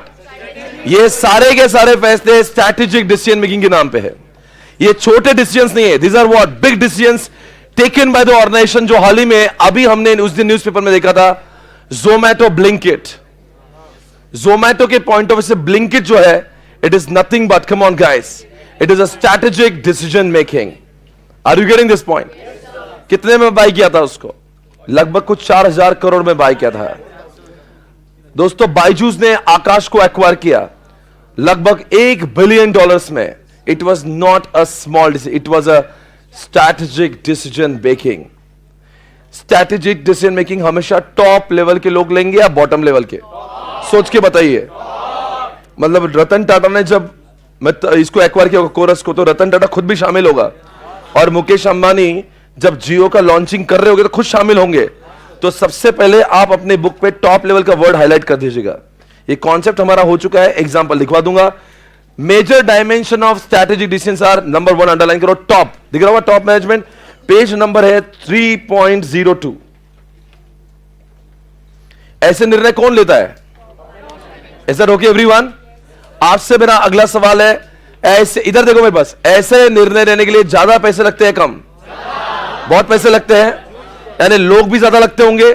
Tata ने कोरस को एक्वायर किया, 1-2 लोगों से तो काम होगा नहीं, आपको लोग भी ज्यादा लगेंगे, पैसे भी ज्यादा लगेंगे। Underline the word commitment of, क्या लिखा है, इन्वॉल्व कमिटमेंट ऑफ ऑर्गेनाइजेशनल, यहां पे underline the word huge funds, उसी के अंदर लिखा था ह्यूज फंड्स, दिख रहा है ह्यूज फंड्स। जरा एग्जांपल लिखो कौन से, Tata Corus $12 billion, Facebook WhatsApp $19 billion. Class होने के बाद में कम से कम आपकी बातें बिलियन पे चलो जाना चाहिए, बिलियन डॉलर्स, रुपीस में बात ही नहीं करने का, लाख बोलने का नहीं, मिलियंस बिलियंस बस बोलने का रोज। ओके, आपने फेसबुक व्हाट्सएप लिख लिया $19 बिलियन, लिखो वहां पे जियो 1.5 लाख करोड़। तीसरा एग्जांपल जियो 1,50,000 करोड़ है वो। ओके, तीसरा पॉइंट आपके सामने ये रहा। मैं आपसे एक सवाल पूछूं, ऐसे फैसले लॉन्ग टर्म या शॉर्ट टर्म के लिए और फ्यूचर या पास्ट के लिए, ऐसा कौन से एग्जांपल में लगा लॉन्ग टर्म फैसला है ये? मतलब 2010 में केबल गड्ढे में घुसेड़ रहे थे 2022 में नंबर 1 बनने के लिए। 2022 में इंस्टा को लिया था, 2012 में इंस्टा को लिया, 2022 में नंबर 1 बनने के लिए। ये कोई भी फैसले पास्ट ओरिएंटेड, फ्यूचर ओरिएंटेड और लॉन्ग टर्म के हैं, यानी कि आज मैं इंस्टा को ले लूंगा और कल से फायदा होगा, यह निर्णय नहीं है। Underline the word long term. Fourth point में लिखो वहां पे, कौन सा एग्जांपल लिखेंगे? फेसबुक, इंस्टाग्राम 2012 एक्वायर करते 2012 में, फायदा हो रहा 2022 में, लॉन्ग टर्म के फैसले। लिखो 2010 जियो, ये फोर्थ पॉइंट की एक्सप्लेनेशन है। 2010 जियो लॉन्चिंग। बताओ ये पास्ट ओरिएंटेड होते हैं क्या फ्यूचर ओरिएंटेड? मतलब फ्यूचर में आपको बहुत बड़ा खिलाड़ी बनना है, तो इसलिए नेक्स्ट पेज पे आपको अंडरलाइन करना है फ्यूचर ओरिएंटेड। लिखो वहां पे वापस से 1-2 एग्जांपल लिख ही सकते हो। गूगल, यूट्यूब 2001 में, आज देखो 2022 में यूट्यूब का ही बोल पा रहा है हर जगह पे। आज जो लोग यूट्यूब पे फेमस है तो मतलब वो वैसे ही फेमस हो जाते हैं।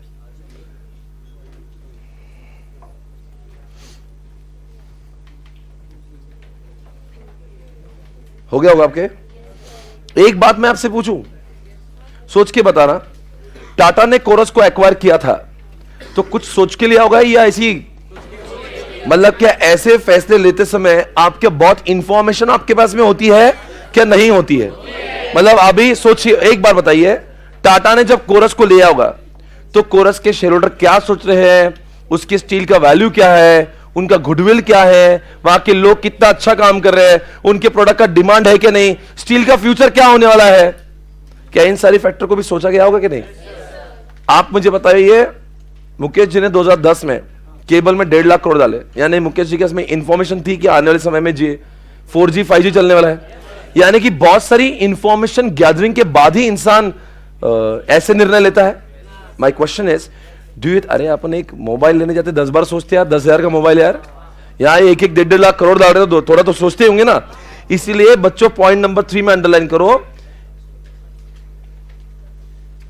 याद ही क्या, देखो, strategic decision necessitates consideration of factors in the firms, क्या लिखा है, और नीचे लिखा है इंटरनल ऑल्सो, यानी कि जब तक और इंटरनल और एक्सटर्नल सारी बातें आपको वो टारगेट कंपनी की मालूम नहीं होती ना, आप उसको एक्विजिशन नहीं करते हो। यानी कि अगर टाटा को कोरस लिखो, Tata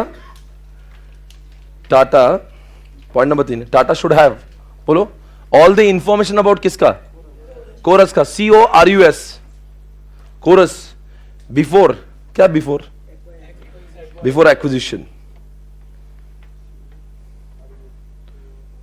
before acquisition, you getting me?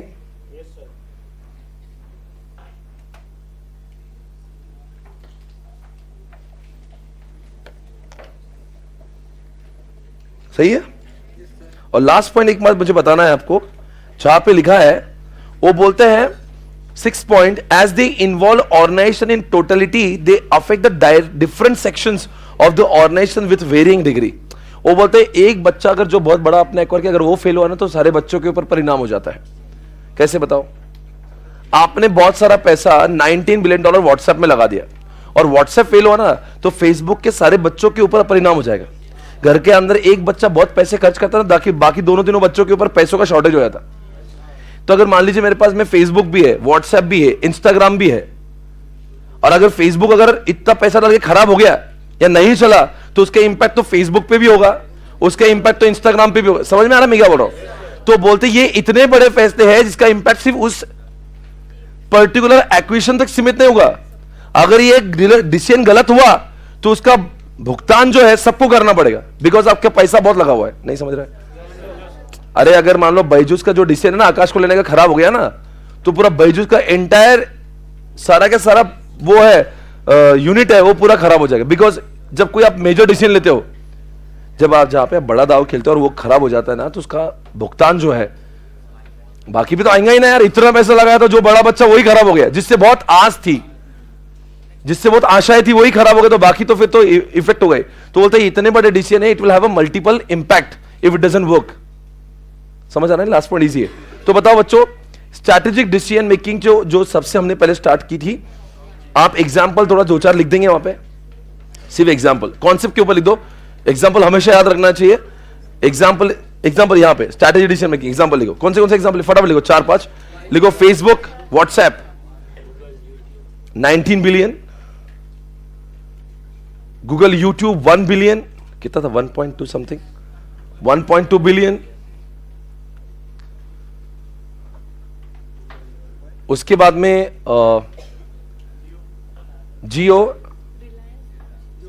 Jio launch 1,50,000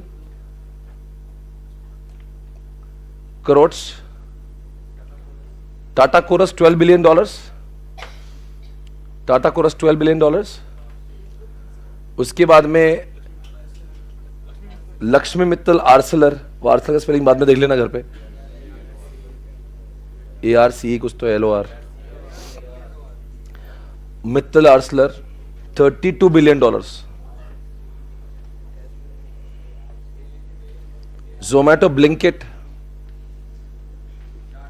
around 4,000 crore.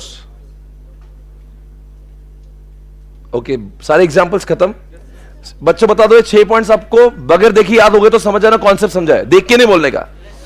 ऐसे फैसले कौन लेगा? टॉप लेवल के बॉटम लेवल, लॉन्ग टर्म के शॉर्ट टर्म, फ्यूचर ओरिएंटेड के पास्ट ओरिएंटेड। दोस्तों ज्यादा पैसा लगेगा कि कम, और इंफॉर्मेशन के बारे में सोचेंगे कि नहीं सोचेंगे, और इसका इंपैक्ट सिर्फ उसी इस पे होगा या मल्टीपल पे होगा। आज इसके पहले और एक दिखा था हमने concept, core competency. Core competency और कॉम्पिटेंसी में बताओ, due to which you are able to stand in the competition, competency, and due to which you are ahead in the competition. Core competency बहुत लोग इजीली कॉपी कर सकते हैं, difficult to copy. वो unique होती है कि रेयर, आई मीन यूनिक होती है कि सब में होती है। आप बता देंगे दोस्तों, अगर आपको कोर कॉम्पिटेंसी याद है तो 2-3 एग्जांपल देंगे। बुर्ज खलीफा, मरीना बे सैंड, अमिताभ केबीसी से, एप्पल फोन का जो टेक्नोलॉजी है, जो iOS है, और दोस्तों मारुति सुजुकी की बात करेंगे, उसका जो सस्ता प्रोडक्ट है, ये सब। और एक एग्जांपल मैं तब देना भूल गया था, वॉलमार्ट के जो ब्रांचेस है ना, वो 10,000 से ज्यादा है। तो उसके ब्रांचेस इतनी ज्यादा है तो इसलिए बल्क बाय कर सकता है, इसलिए कोई भी इजीली वॉलमार्ट को कॉपी नहीं कर पाता वर्ल्ड में। वो आएगा कभी तो मैं बताऊंगा। और आप बता दो, एक कॉन्सेप्ट आज हमने देखा था स्टार्टिंग में, PLC। सबसे पहले इंट्रोडक्शन होता है, और फिर अभी आप मुझे बताए, अभी स्टार्ट हुआ, उसका सेल बढ़ रहा है। सेल अभी ऐसा होता है, बस नॉर्मल स्टेबिलिटी है। उसका सब्स्टिट्यूट आने पर इसके कॉम्पिटिशन नहीं के बराबर, इंट्रोडक्शन, कंपटीशन भी बढ़ रही है, बहुत ज्यादा कंपटीशन है। आप बात करो, आप बहुत सारा प्रॉफिट बना सकते हो इंट्रो में, बिकॉज कोई कंपटीशन नहीं है। आपकी प्राइसिंग और आपका प्रॉफिट पर यूनिट बहुत कम होगा, पर यूनिट बोल रहा हूं मैं, छोटे हो सकता है टोटलिटी में प्रॉफिट ज्यादा हो, पर सेलिंग प्राइस आप इतना नहीं रख सकते हो। Getting this point? आज की तीनों कॉन्सेप्ट खत्म है, हम आपसे मिलेंगे 11 बजे। आई सी यू फॉर इकोनॉमिक्स।